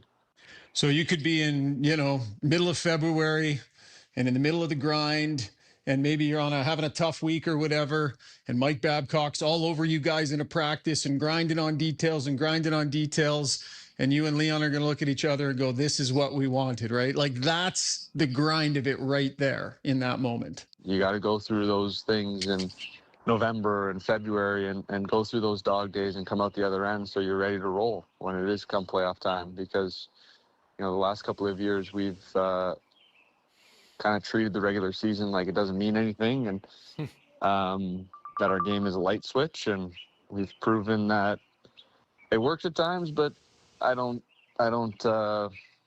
foresee it working in the long haul. So, and we saw that this year. Rob in the chat, push your effing self. Which is what he's typically been known to do. We saw that clip of that first finals run when Amazon or whoever was had that video camera. Kicked them out and started yelling at them. He seemed like he was trying to push others, though. Yeah. If I'm being honest. There was another line in there. He was like, you know, Bush can be better. Yeah. I don't think Bush can be better. It's true. He names a few guys. Not defensively. I'm starting to think this is just the Evan Bouchard hiring. Mike Babcock's not going to fix the goaltending. No. So what's he going to fix? He's going to maybe give less minutes to the Stars, which was his MO in Toronto, to be fair about it, and kick Evan Bouchard's ass. Especially in the regular season. They should be a guaranteed playoff team. So you push those guys. Okay, well, they were a playoff team this year. So what happened? But they needed injuries. They needed Injuries McDavid. happen. Yeah. But like he's making like the tone in McDavid's voice is beyond disrespectful to Chris Knobloch. Yeah. Beyond. I agree. That's what I said. Sound like and I'm shot. trying to figure out where this is coming from. Like, okay, maybe Knobloch, and you could hear it in Knobloch in his press conferences and in his media availability. You know, he has a light touch. You seemed fine with it when he came in. Mm-hmm. When he went to 2 straight Cup finals, you seemed fine with it. Yeah. Something like something switched here violently, and I'm trying to like I want to ground myself when I hear stuff like that. That guy went to 2 straight Cup finals. Was he that bad? I'm not convinced. He had Tristan Jarry in net. Evan Bouchard needs his passport to go back into his own end. Was he that bad? I don't buy that. I'm sorry. Did he lean on the superstars a lot? Yeah, guess what? A lot of coaches in this league do. But I thought a lot of coaches do. They wanted that. To me, I said this when the Babcock news first came out. To me, it's him taking a bit of a shot at the organization too, because they've always tried to appease him. Here's a guy from your past. Here's a guy you can control. You do this. And I think maybe he's saying he wants to finally be pushed by somebody outside of his comfort zone. And this is way outside anybody's comfort zone, which is why it's crazy to me. But I think it's more towards the organization than to a coach. Marty in the chat, goaltending. Grapes always said that. Yep, it's true. If you don't have goaltending, you should have good defense. Yeah, true. It works for Carolina. John in the chat, what do they want to be? Like a babysitting coach? But that's what they've given him. I don't know. I think the organization has always tried to appease this guy, bringing in people around him, people that would make him feel comfortable. And I think he's just sick. Now, again, we're in his last year, pretty much. I know he's got 2 years left. This is the last year. So push and let's go. Push everybody. Chris in the chat, this is all a decoy. Very good. I do, but the more I'm thinking about this, it's just the Evan Bouchard hiring. It's all it is. It's all it is. There's a lot of time they don't get any secondary scoring either. No, but the minutes thing, listen, Babcock will help with the minutes up front. There's no question about that. Unless he starts, like it's going to be hilarious when by Christmas he's still putting Draisaitl and McDavid out there in the same line down 1. Like that's going to be hilarious after all this BS. Okay, so that was the Ryan Rishaug interview on TSN. Mark Spector of Sportsnet.ca also got McDavid. Like similar stuff, but Spec got a quote here that is just money from McDavid, and it's also telling. McDavid said, quote, "You've got to be sure about yourself, and we have a lot of guys that are sure about themselves. There's not much we can prove in the regular season. They're just not. What's another scoring title? A Hart, a Lindsay. You know, it's all nice stuff, but the only thing we have left to prove is that we can put it all together. We've tried it one way for a really long time, and we got close. We got very close. We're looking for the last 1%. Fascinating quote from McDavid. He's tired of MVPs. Do you know how, like, maniacally driven you need to be to win a title to say, I don't care about MVPs anymore. I don't care about scoring titles. I don't care about the league voting me the best player. The Lindsay is like the most coveted award. Players vote for that. Yeah, you're. I don't care about my colleagues calling me the best. Mm-hmm.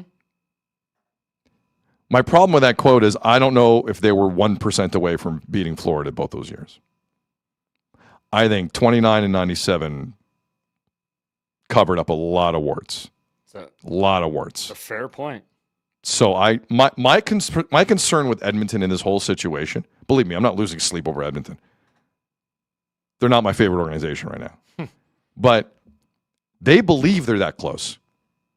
I don't think they are. No. Again, this could be the start of Connor's heel change.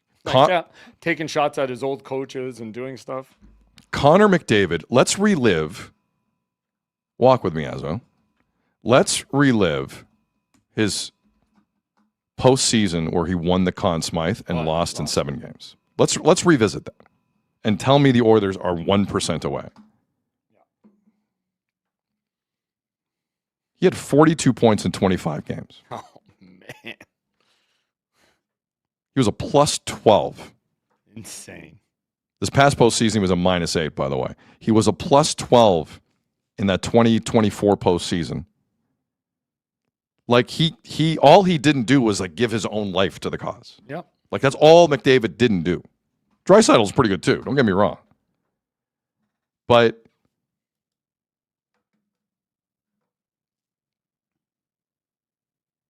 I just don't think they're 1% away. I agree. Yeah. No goalie, weak defense, need some secondary scoring. Again, it's roster construction, but you got two of the best players in the world that help carry you. Good point. But I think also as my main point in especially listening to McDavid with Ryan Rishaug, we know who's pulling the strings. Yeah. It's not a leadership group decision. It's Connor's decision. He has to sign off on anything. No other player has put even a voice to this. McDavid just did. I was actually surprised he did that yesterday. I wasn't expecting it. But again, I think Heimer might have brought this to the table and he signed off on it.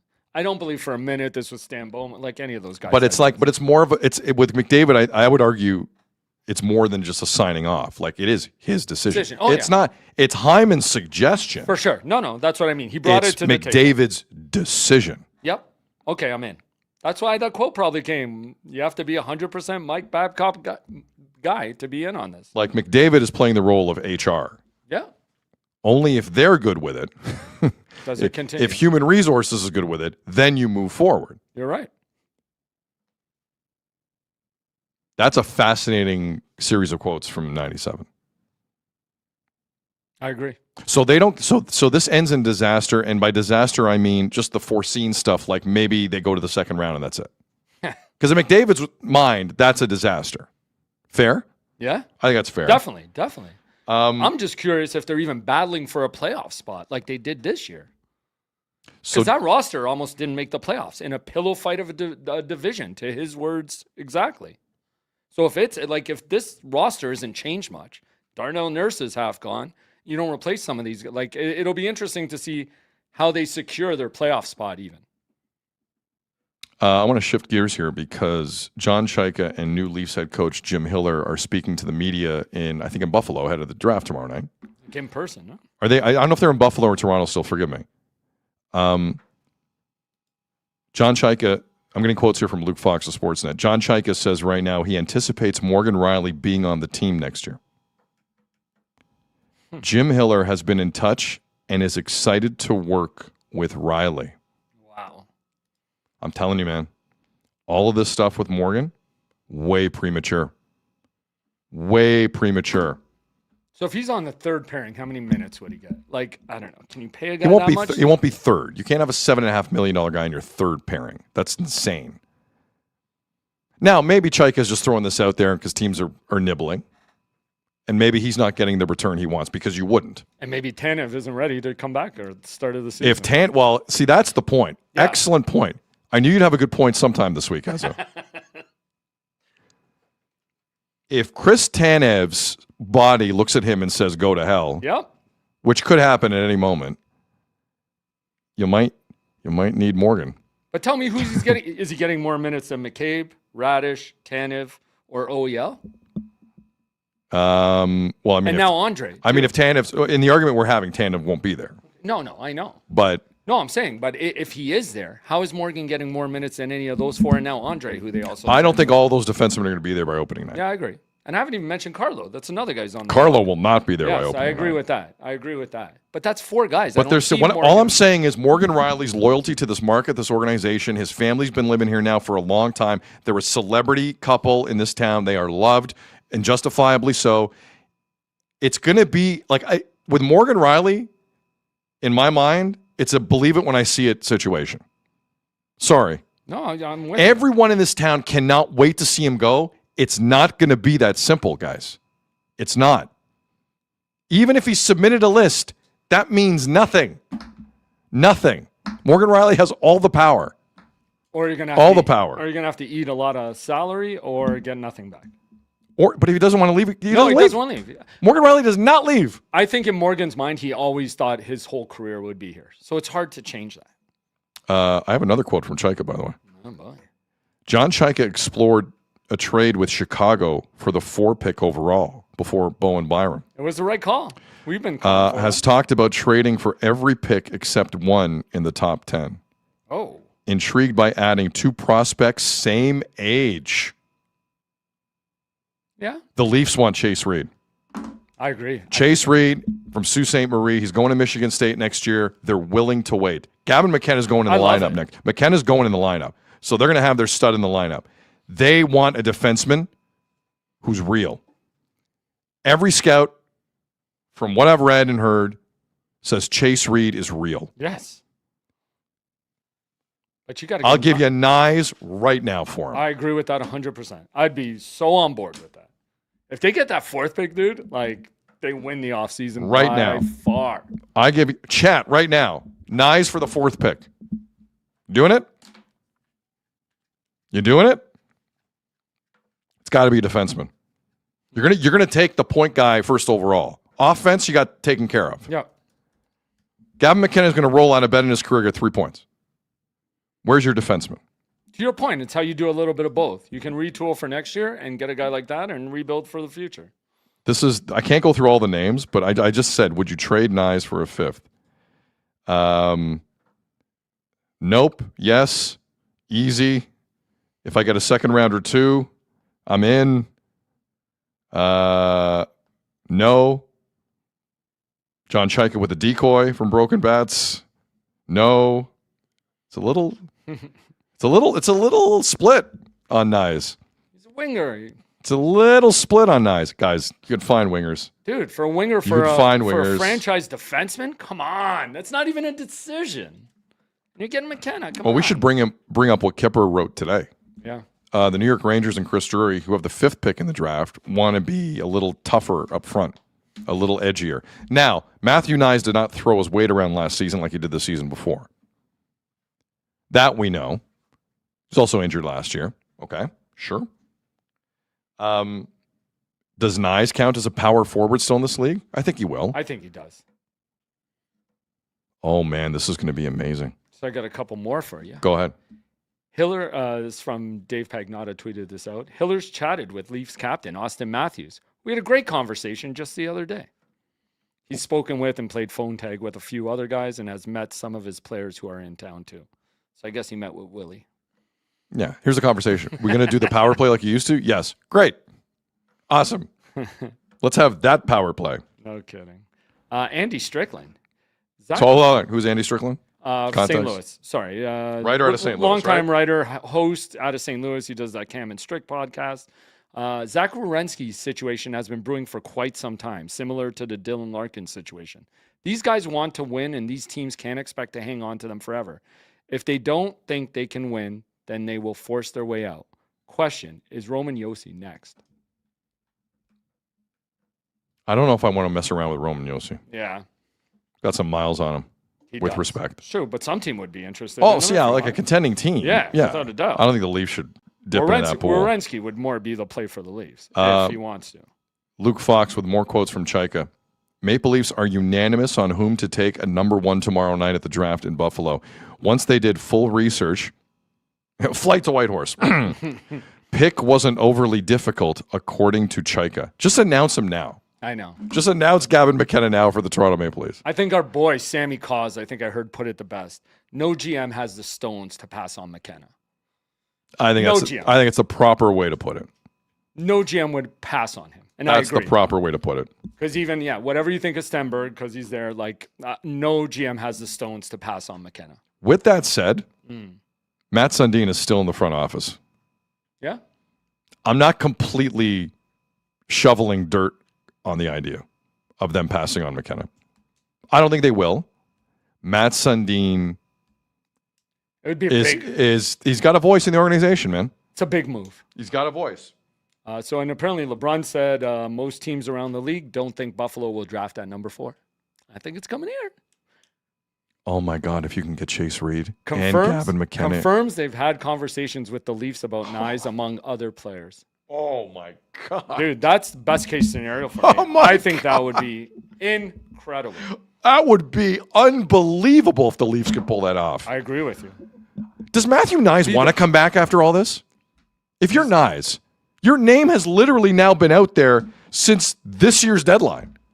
If anything, it's increased. I've never seen a guy have speculation grow like this far out from the deadline. I know. Deadline was March. And just won't go away. It will not go away. Mm-hmm. And that was CJ kind of wrote that yesterday too. The more you hear about this, the more likely it is probably to happen. No 3-putting in the chat. Matthew Nyes isn't even that good. Oh, wow.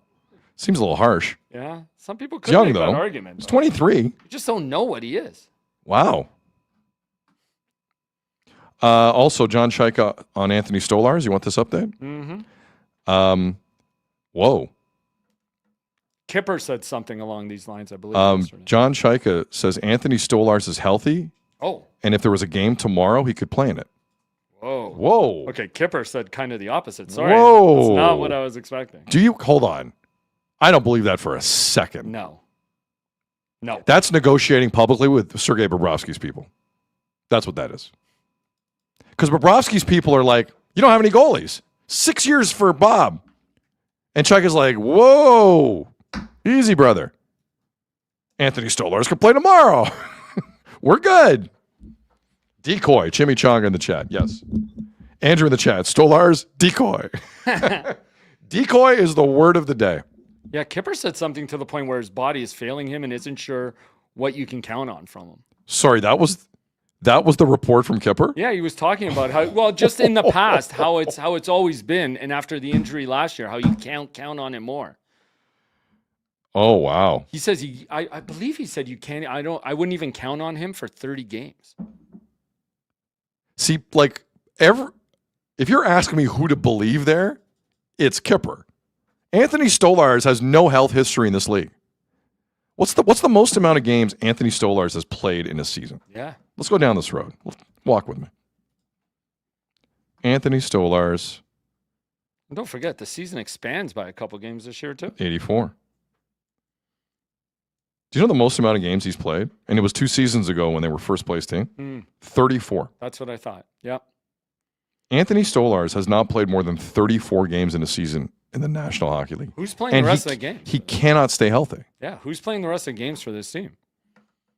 Because, like, Wall wasn't up there either. But there's a lot of games left on the table to play for this Dude, 3 words. Akhtiyamov. Yeah, maybe. Put He's Akhtiyamov small. in. Don't we always make that argument in hockey? He's small. So is Jesse Marsch. Big deal. Who cares?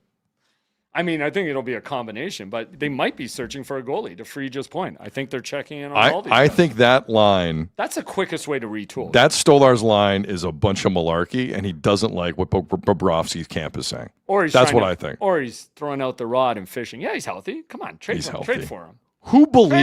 Who him. believes Anthony Stolarz is healthy? He's never healthy. Come on, man. I'm still kind of stunned at this Morgan Riley thing. Yeah. The Leafs, for those of you just joining us, Morgan Riley, according to John Shaika, isn't going anywhere.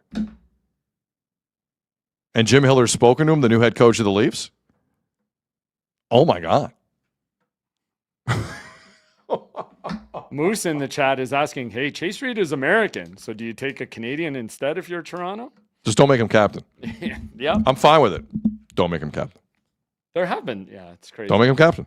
No more captains. Draft all the Americans you want. No more captains. Hey, it's Cliffy. None. Oh, shoot, where did I lost it? Stolarz is as healthy as Sid's throat was a week or two ago. It was rough.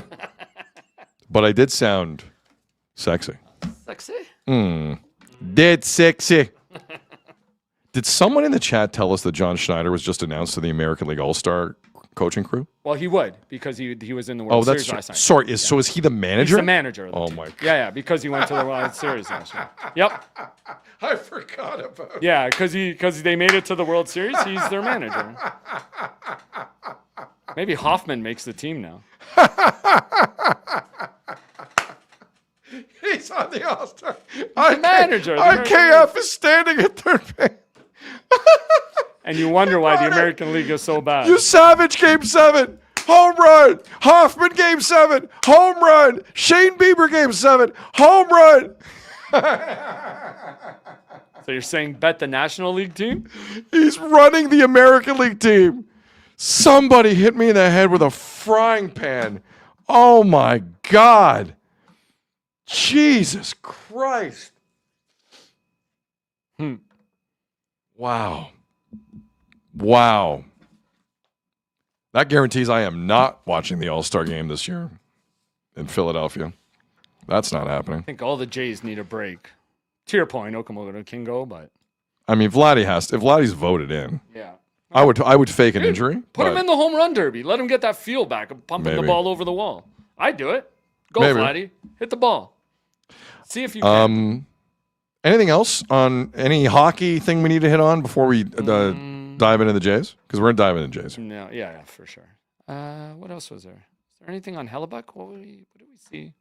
See something before the show? By the way, Hellebuck's not going to Buffalo, you idiots. Yeah, that's, I think, what You think he's going to leave Winnipeg for the bright lights of Buffalo? He wants to win. Do you think that's how that works? Man, there's some bad takes out there. Look, does Buffalo have potentially what it takes to satisfy Kevin Cheveldayoff's GM needs? Yes. Hellebuck has trade protection. Another star with trade protection. So now the Jets are not going to get the best possible package back. And I love it. Deal with it. Get out of here. Going to Buffalo. Dumbest thing I've ever heard. Buffalo. Vegas is getting him 100%. That's why they're not re-signing Rasmus Anderson. 100. If I would be floored if Connor Hellebuck doesn't end up in Vegas, I'm going to do push-ups. Okay. I'm going to exercise. No, you're not. Once. Just once. Oh, my God. You really believe it? Just once. I think it's whoever can put between them and Florida. Who can, because neither of them have. Florida have nothing. But either of those Vegas. Vegas have nothing either. But Vegas might have more than, like, Florida. Let's go through Florida's nothing. Let's go through their picks. 2026 first rounder, don't have it. 2027, don't have it. 2028, don't have it. 2029, don't have it. They oddly have like a lot of seconds. There you go. There you go. So I'm going to give you 2 seconds for Connor Hellebuck, and they're going to be okay with that. I don't know. Florida usually find a way. They do. This Hellebuck thing's going to be expensive. But did you check Expensive. what the Golden Knights? What did Golden Knights have? Let's go Golden Knights. Golden Knights have more assets than that. I'll tell you that right now. Dude, no, they don't. Yeah, they do. They have first rounders in 28 and 29. Oh, okay. They have no seconds. None. But they have no first for the next couple of years. Dude, they have all their 7th rounders starting this year. So there you go. They'll trade all the 7th rounders. There you go. They have more assets in Florida, though. I'm telling you. Yeah, I guess. They have more assets. They will find a way to get Connor Hellebuck into uniform. They will. Telling you. Going to Buffalo. You lost your mind, Connor Hellebuck's going to Buffalo. Get out of here. Oh, Chaika talked about Nyes. Oh, really? This is from David Pagnota. Leafs GM John Chaika says Matthew Nyes has all the pieces, power forward, contract, etc. He feels is a valued piece to a winning team.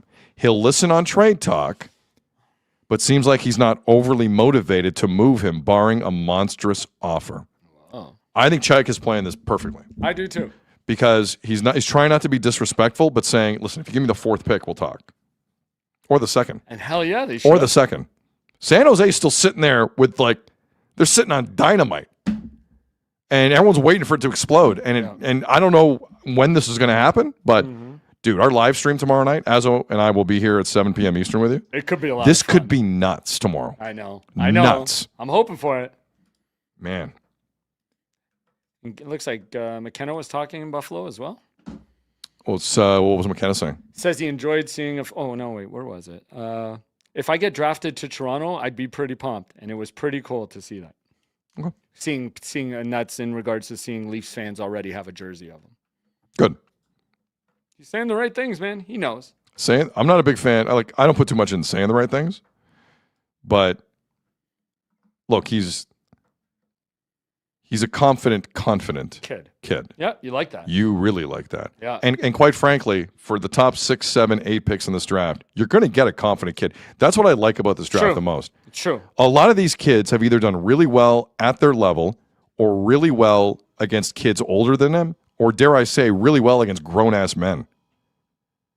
Some of these European players, like Schmitz from Latvia and some of the Swedish kids, like against guys, men with kids and families they've been playing against. It's wild. It's wild. Dr. Mr. Meeks in the chat says, even with the draft live, regular day stream tomorrow too, guys? Yes. Oh, yeah, we're on at noon Eastern tomorrow. We'll do it right. Dude, that's when all hell's going to break loose. Noon Eastern. That's true.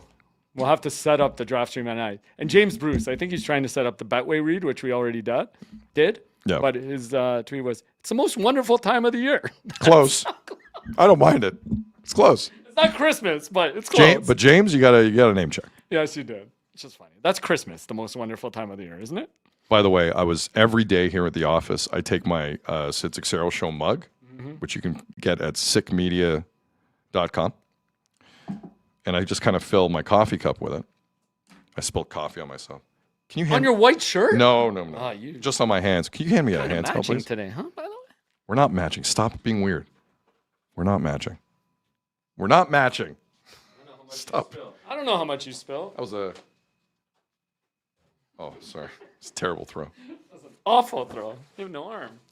By the way, that was like Jeff Hoffman throwing to third base. Beginning in August, Azo and I talked about it. We're just going to do a mock NFL fantasy draft every day. We're just every day. We're going to invite like 10 of you, and we're just going to do a mock. We didn't talk about it. You had that board meeting. Yes, I had a board meeting with myself. But I'm good. We're just going to do a mock every day. If there's no news, mock draft. Yeah, I'm good with it. And I'm going to take Jeremiah Love every time from the Cardinals. Oh my God! Every time. Mm-hmm. I was filling my coffee cup. And then there was a gentleman there also working in the building. Goes, hey, Sid, love the podcast. And I'm like, how did you know it was me? And he points to my mug like I'm an idiot. Swear to God. It's a valid point. It's a valid point. All the world's a stage, writes in the chat. Azo's a cool dude. Ah, thank you.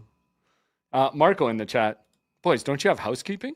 We do, but it's just we gotta wait a while. Yeah, dude. We like to clean up after ourselves. We're like the Japanese World Cup soccer team. We clean up our dressing room. It's true. Oh, did you miss that? Too? I missed it. You're the worst. See, I'm the type. If I try and throw a towel in a garbage and I miss, I gotta pick it up. You know why you didn't? You know why you didn't hit it? Because you didn't yell Kobe. That's the thing. It has to be right. No, there's a new one you gotta yell. DeBansta. Should we mention the NBA trip before we go really hard on the Jays? Raptors selected Alan Graves from Santa Clara with the 19th overall pick. I know there's a lot of people in Raptors media and Raptors Twitter laughing at the fact they picked up another kind of defensive wing. Jacoby Walter was also the 19th pick in the draft a couple of years ago. Yeah. Not bad, right? Mm-hmm. So let's not laugh at all the picks.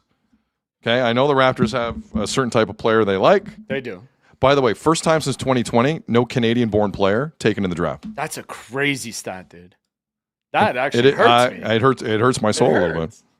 Do you want to mention the trade that went down that Raptors were apparently rumored to be a part of? LaMelo Ball has been traded to Minnesota. Naz Reid's going the other way in the package, but like they were in on. I'm kind of glad. I don't know. LaMelo Ball's really, really talented. Yes. There's something there though I can't put my finger on. Agreed, 100%. I don't know. There's a bit of. But I'd rather. Listen, don't get me wrong. I'd rather him over quickly. Yeah. Don't get me wrong. Yeah. But it's just, we've seen a guy like Kyle grow up here and that. Like, does LaMelo follow into that eventually? I don't know. I don't know. Do you think he would have been a fit though?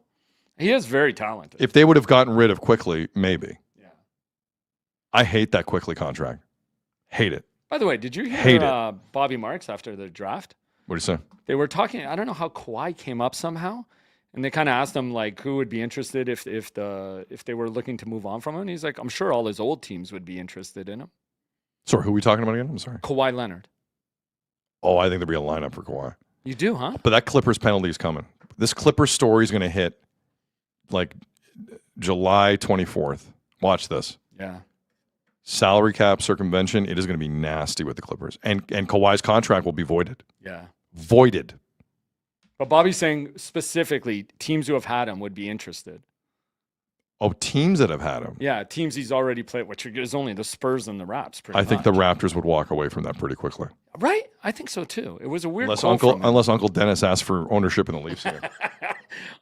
Uncle Dennis has to be barred from I'm everything. I'm sure Ed Rogers and Tony Staffieri would do that very quickly.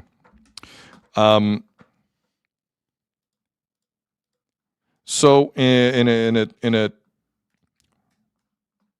a tradition as old as time, the Jays get to 500 and then lose a bunch of games. They are now 39-41. They lost 2-3 to Houston.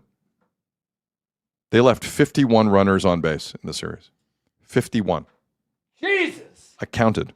Oh, 51. God. I didn't know 51 runners could get on base. Yeah, seriously. It's math. So, but yesterday was like a wild one.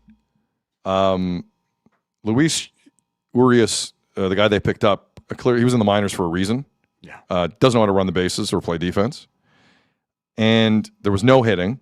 Vladdy's still on pace for 8 home runs. There was someone in the chat earlier that says, I got it. Throw this up.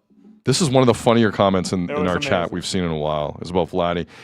Dark Angel, it's almost July, and I still have more kids than Vladdy has home runs. That's been my That's favorite pretty good. comment since ever. That is a Hall of Fame chat comment. Nathan Lucas, whose career high is 12 home runs, is within 1 home run of Vladdy for this season now, after last night. Wow. It's crazy. And dude, I'm sorry. Hold on.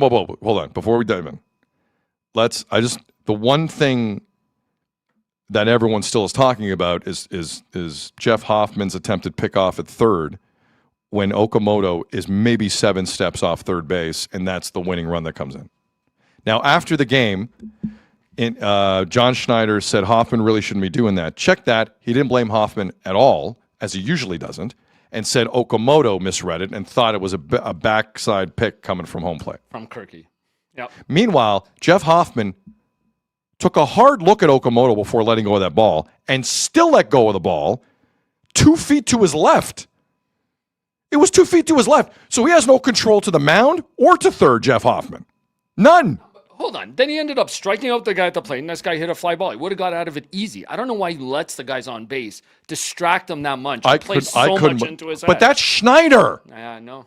That's that idiot Schneider. Focus on the plate. Yes. What's a back pick happening? It's tied. If anything happens with that, he scores. And guess what happened? Cost you the game. I love that it was Loper Fido that like pretty much won the game the last 2 nights too. He likes hitting in the Rogers Center, huh? He does. So listen, it wasn't a good series for the Jays. It wasn't a good series. And I heard everything John Schneider said last night. I didn't think it was relevant. I heard Trey Yusavage, who was pretty short with the media. Right? Yusavage needed 105 pitches to get to 5 2/3, by the way. Can I interject here? Go ahead. Something's going up with him, right? Like he doesn't look confident on the mound. Let's hold that thought. Okay. Let's get to the clip, and then we'll talk about it. Okay. So I went through all the audio last night, and I'm like, none of this is very interesting to me. So I found something that was interesting. And after the game is over, it goes to Kenan Ivanka, then it goes to Jamie Campbell and Barks, then it goes to Dan Shulman and Caleb Joseph. Now, Kevin Barker, to his credit, I was going to pull the clip, but we didn't have the time. Barker was pretty critical of the performance in terms of the laziness of it. And Vladdy. He's always good on Vladdy. Yeah, let me tee it up. And so Barker does that, and naturally then Jamie goes to the booth. Shulman, Caleb Joseph. I thought this summed it up better than anything you were going to hear from John Schneider, better than anything you were going to hear from Trey Yusavage. And once again, from rights holders, I applaud this. This is after Jamie Campbell throws to Dan Shulman after one of the lazier performances of the year from the Toronto Blue Jays. Thank you, and I think Caleb's impression and Kevin's impression are very similar. Tomorrow night is game 81, the midway point of the season. And as you talked about, Kevin just talked about, still making mistakes that are costing the ball game. No more excuses, Dan. There's just no more excuses. At this point in the season, they've got to be playing tight baseball. I don't care about the personnel. I don't care about this. I don't care about that. It's not the manager's fault. This is the players. And the players are going to be the ones that have to go in there and police themselves. And each man, to a man, has got to go look in the mirror and say, what do I have to do each and every day to get this done? Because all the sum of the parts are not adding up. And every night it's a different part of the game, and you've got to be able to go in there and tighten this up. How do you do it? You go out and control what you can control. Attitude, effort, preparation. A lot of those they do, but you got to lock it in for 3.5 hours, and you got to give it everything you got.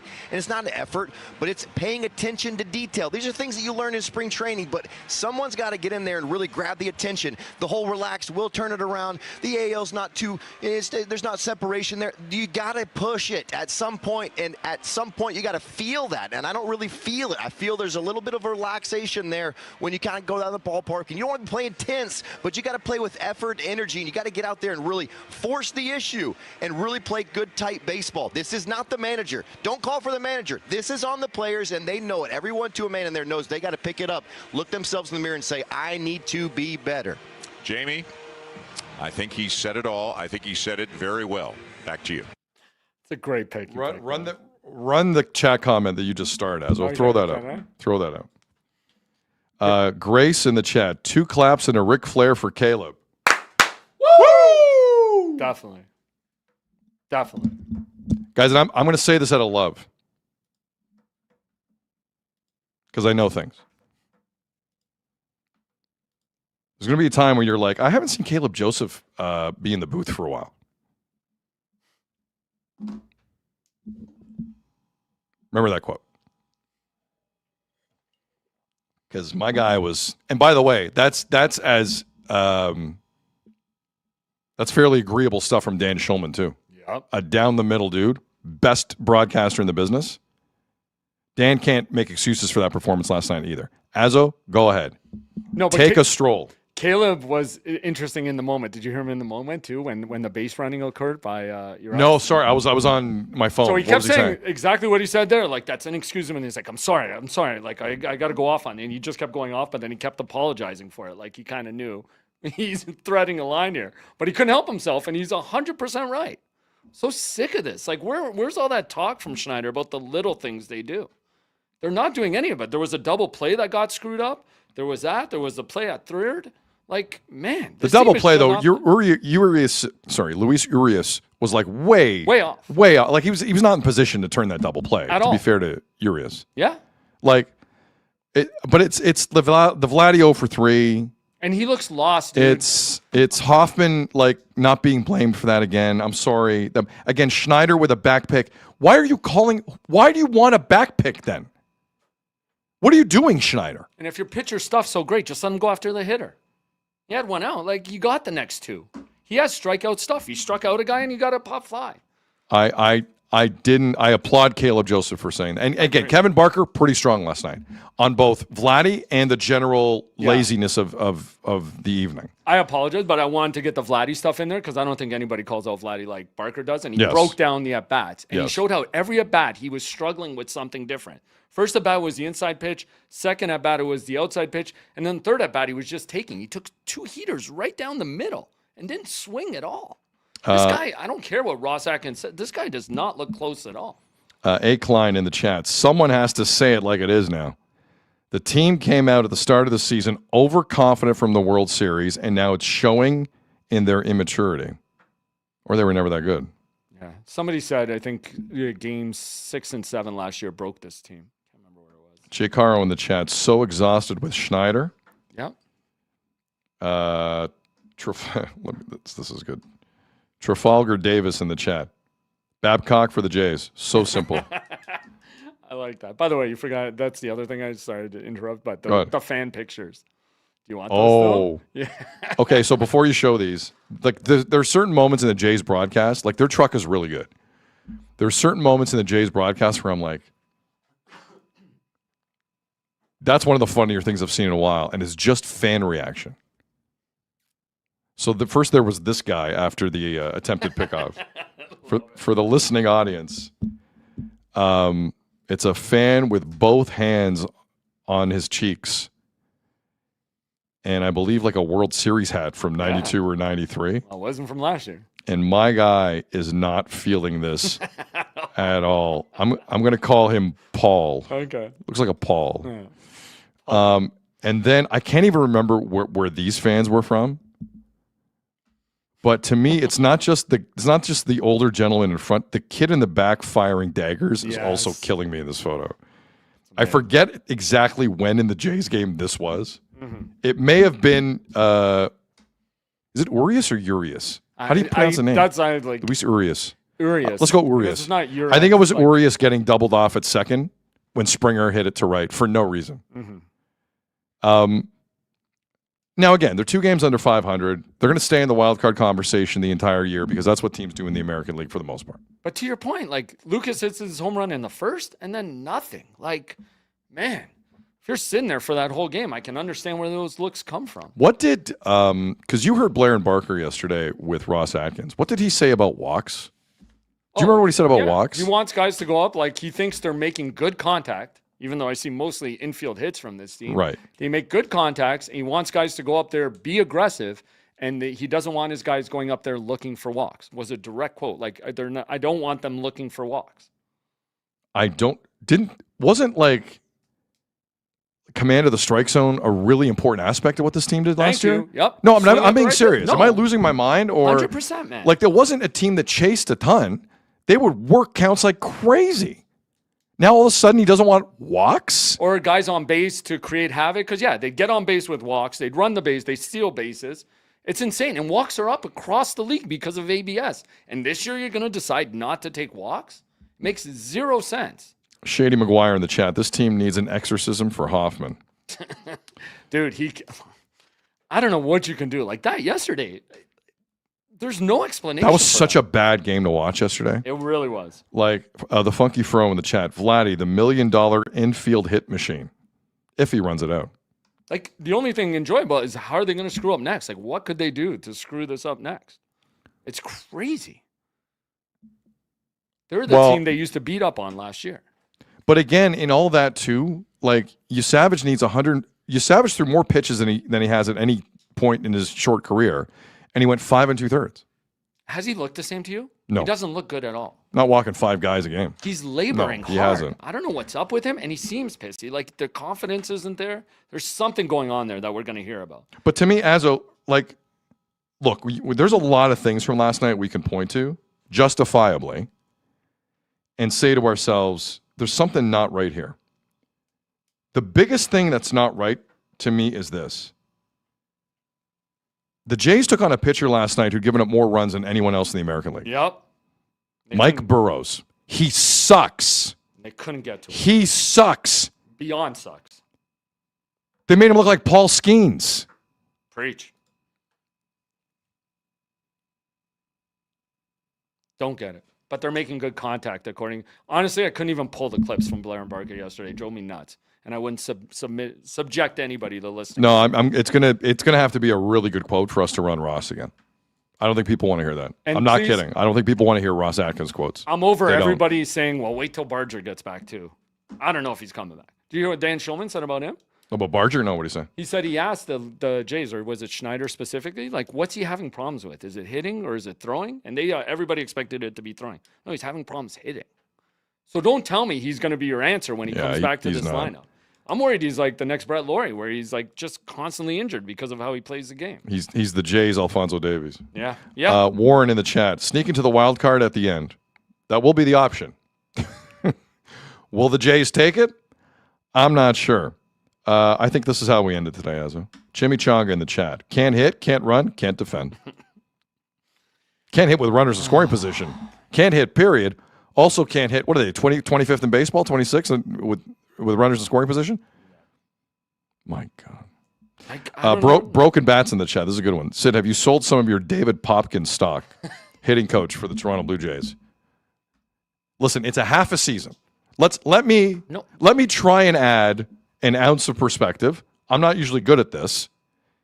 As Dan Schulman mentioned in the clip we ran, tonight is game 81 for the Toronto Blue Jays. Halfway there. Azo, do you see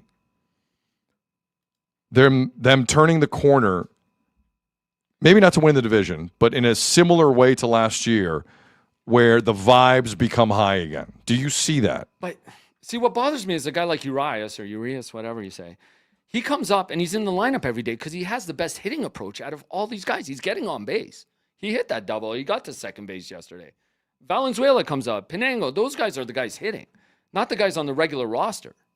Like Ernie, okay, but Ernie swings at everything. He's so unconventional. I don't know. The hitting isn't coming around.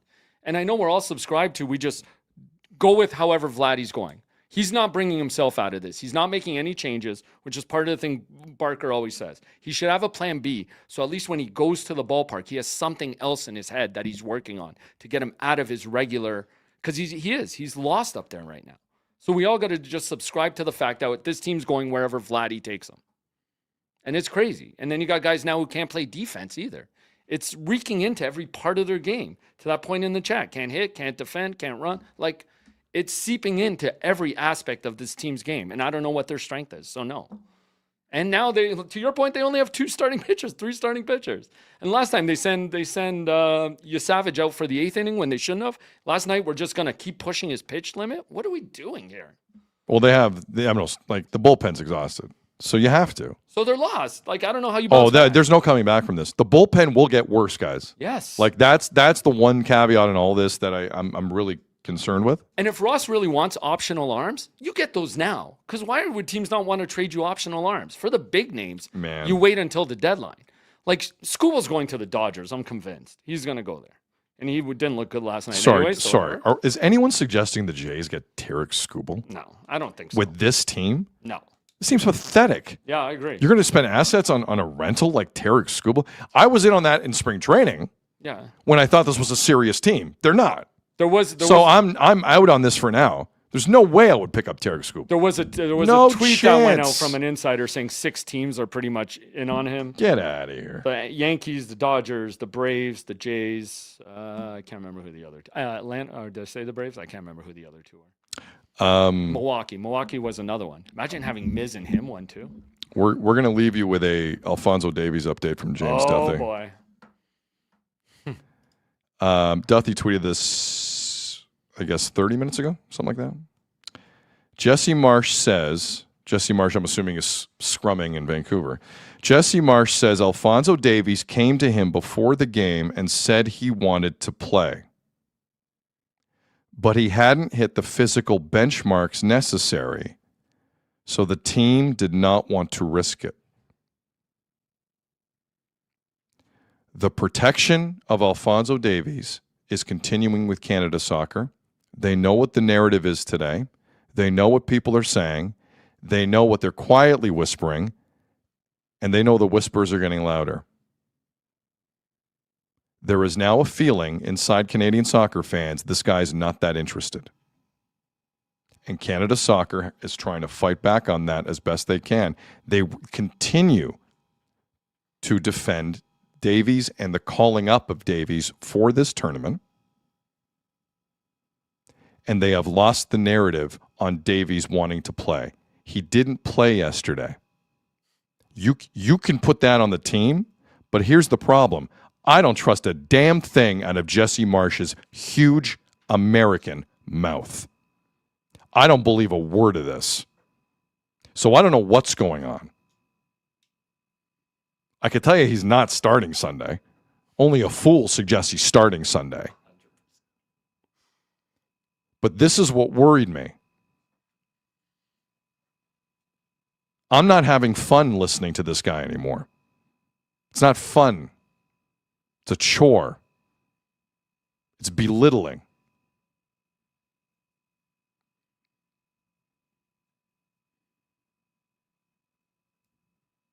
Last thoughts, Hazo? So if he didn't hit those benchmarks, why'd you say on Tuesday he was available? That's unbelievable. That's unbelievable. You're the one who said he was available. No, I know what's going on. Mind games with South Africa. He's lost it in his I own know head. what's going on. He's Mind lost- games with South Africa. But that's what I'm saying. You're the favorites in this game. There's no mind games needed. Just go get them. It's crazy. Crazy. How half-ass is this organization, Canada Soccer? How half-ass is this? Show me otherwise. You've never had this much media attention in this nation, ever, and you have lost all trust within 3 games. Yep. And making a mockery of it. Pathetic. Laughing. Pathetic. The fact he laughed at the end of that clip, but he'll be ready for next game. Just drove me bonkers. Yeah. Anyway, hit like and subscribe. I now know why USA Soccer told him to take a hike. Somebody knew something correct in that organization. I'm not a fan of USA Soccer, but somebody got that one right. Somebody, I don't know. I don't think Greg Berhalter was a good hire either, but whatever. Tim Howard, who defends Jesse a lot, says there's one thing about Jesse. Jesse loves Jesse. Yeah, no. I almost swore there.